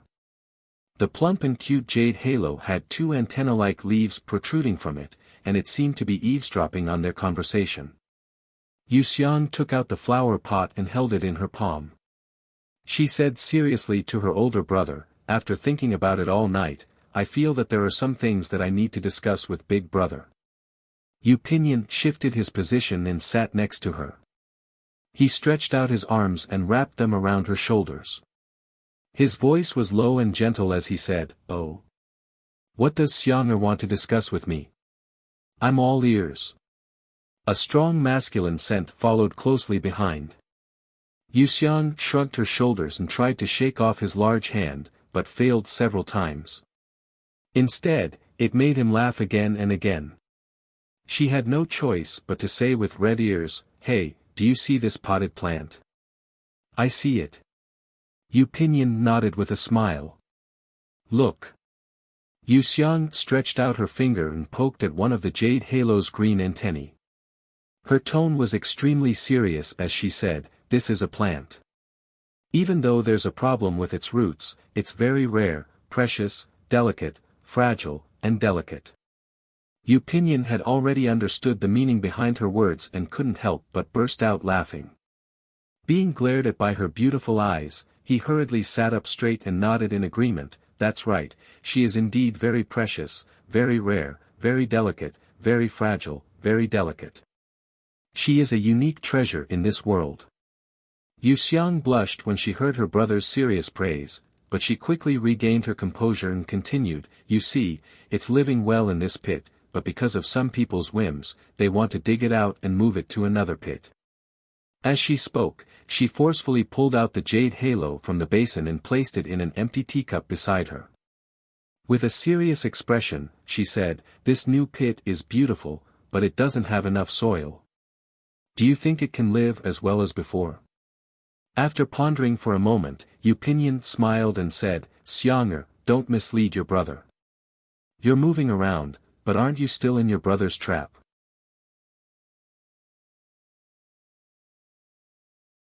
Wuxia was defeated and couldn't help but wipe her face. However, she forgot that her fingertips were still stained with soil and immediately smeared herself like a little kitten. Pinyin couldn't help but laugh. He leaned over and wanted to kiss the tip of her nose, but she pushed him away forcefully and said firmly, "All right, even if it's the same pit, don't forget that there's a problem with this plant's roots. It needs a lot of soil, a lot of nutrients, and a lot of careful care. Although this pit looks very big and the soil is very fertile, this plant won't be the only plant in it. Sooner or later, this pit will be planted with gray trees and weeds. They will crazily snatch everything from this plant and eventually cause it to wither and die. You've worked so hard to raise it for 15 years. Can you bear to see it wither and die?" After talking for so long, she was still jealous and still wanted to monopolize him. Pinyin held his forehead and laughed softly. He hugged his sister's shoulder and gently shook her. "Xiang'er, my good Xiang'er, how can you be so cute?" He simply loved her to the bone. "Don't touch me." Wuxia's stomach began to hurt again. She fiercely pushed her brother away. Yu Pinyin laughed so hard that tears almost came out of his eyes. He put the pitiful green halo back into the small flower pot and whispered, "What if this is the only plant in this pit? Would it be willing to take root?" Yu Xiang's eyes flickered and she vaguely said, "Who knows? It looks like there's only one plant now, but it's hard to say in the future. After all, this land is too fertile. Everyone wants to have a piece of it." Yu Pinyin had a green halo. He took out a handkerchief and wiped his hands. After he finished wiping, he helped his sister wipe as well. He even cleaned her fingernails. He spoke slowly, "Xiang'er, do you remember when your brother was accused of murder and imprisoned? That was when Yu Pinyin was 12 or 13 years old." Yu Xiang was still in the future, but there was a trace of memory left in her mind. She nodded. Her attention was completely drawn to him. After Yu Pinyin finished wiping his hands, he went to help her wipe her face. His expression was gentle and doting, but the words that came out of his mouth were astonishing. "That year, I had just turned 13. I was still a young boy who didn't know the ways of the world. One of my so-called best friends took me to a literary gathering. In reality, that place was a brothel." Hearing this, Yu Xiang couldn't help but bare her teeth. Her eyes were very fierce. Yu Pinyin's rising hostility was dissipated by her cute expression. He hugged her shoulders and continued, "Not long after I went in, I lost consciousness. When I woke up again, a prostitute with ulcers all over her skin was lying on top of me, preparing to take action. Even now, I can still smell the rotten smell of a dying person emanating from her body." Yu Xiang's heart tightened.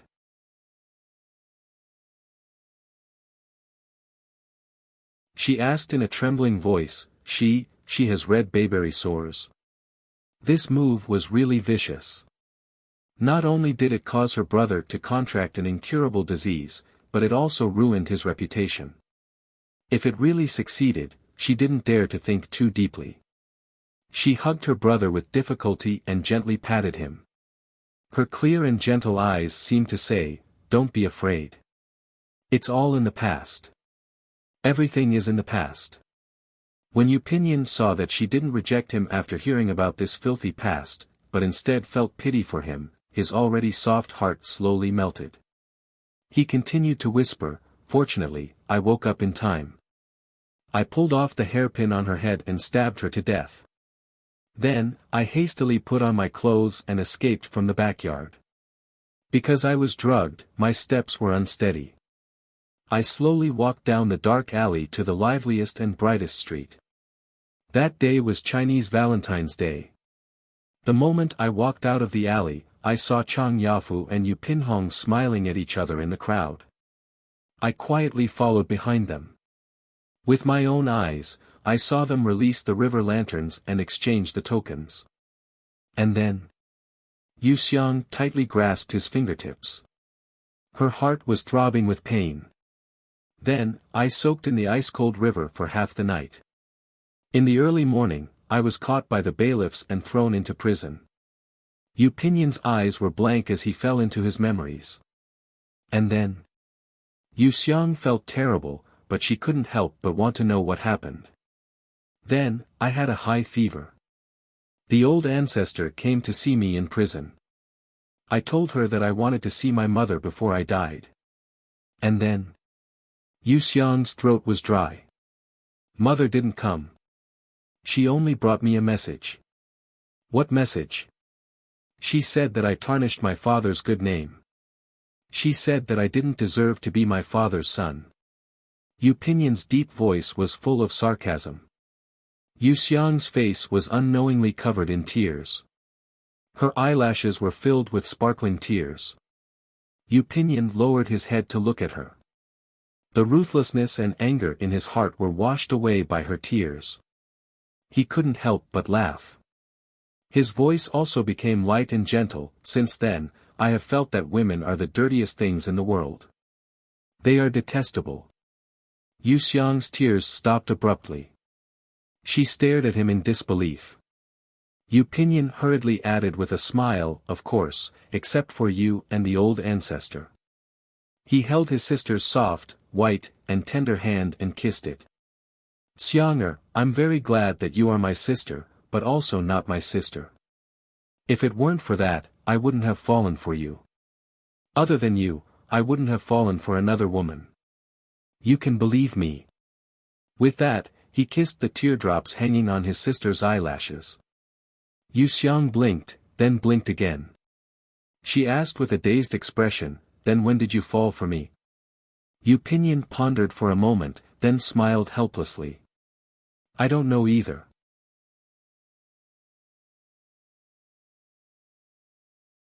It's just that one day, when I picked you up, I suddenly realized that I couldn't bear to put you down. This sentence was simple and plain, but it was like a surging tide. Wave after wave, it crashed against Yu Xiang's already fragile heart. She stepped back a little and smiled brightly. All right, this precious plant of mine will take root in your hole.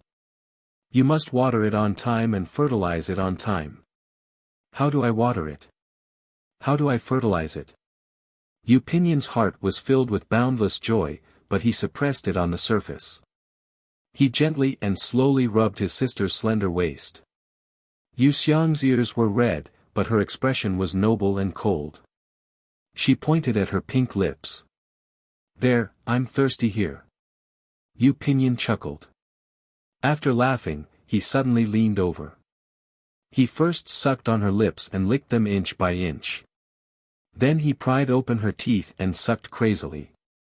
His large tongue licked her small tongue and stirred it non-stop, making shameful sounds of water. The two of them hugged each other tighter and tighter. They only separated after the time it took to drink a cup of tea. A thin line of silver appeared between their lips. Yu Pinyin pressed his finger on his sister's red and swollen lips. His eyes were smiling and his voice was hoarse. You knew that brother was going to kiss you, so you put on peach-flavored lipstick. That's right. Yu Xiang calmly admitted and threatened, in the future, if you go back on your promise and fool around outside, I'll put arsenic in my lipstick. We'll kiss and we'll both die and go to hell together. Yu Pinyin was not frightened by her. Instead, he laughed heartily. Xiang'er, you're so sweet. Such vicious words actually sound sweet when they come out of your mouth. His hoarse and deep voice gradually disappeared in the kiss between their lips. When the carriage arrived at the Marquis household, Yu Xiang's eyes were already filled with love. Her waist was sore and her lips were red and swollen. At a glance, it was obvious that she had been loved countless times. Yu Pinyin took off his coat and wrapped it around her as they entered the residence. Yu Xiang caught a glimpse of the old madam and hurriedly buried her face with a guilty conscience. She only heaved a sigh of relief when they arrived at Jingfu courtyard. Tao Hong and Lu Lu sent Master Ho off. They gathered around the bed and asked, Miss, have you and Master Ho reached an agreement? What's the plan for the future? Yu Xiang licked her almost broken lips and smiled sweetly. We've reached an agreement. Soon, you'll have to call me madam. Tao Hong jumped up in joy. Lu Lu, on the other hand, was deeply worried. Miss, how should we deal with your identity? How should we explain it to the old madam? Yu Xiang sighed. Brother will help me deal with my identity. As for the old madam, we can only rely on time to solve the problem. I really don't want to leave brother. I hope you can understand. You're tuning into the Han Li's Wuxia Adventures YouTube channel. We're so grateful for your support and don't forget to subscribe to join us on this incredible journey through captivating stories. Your generosity through donations truly makes a world of difference, as it's the primary source of revenue that allows me to expand and enhance this channel for you. Thank you from the bottom of my heart for being a part of this adventure.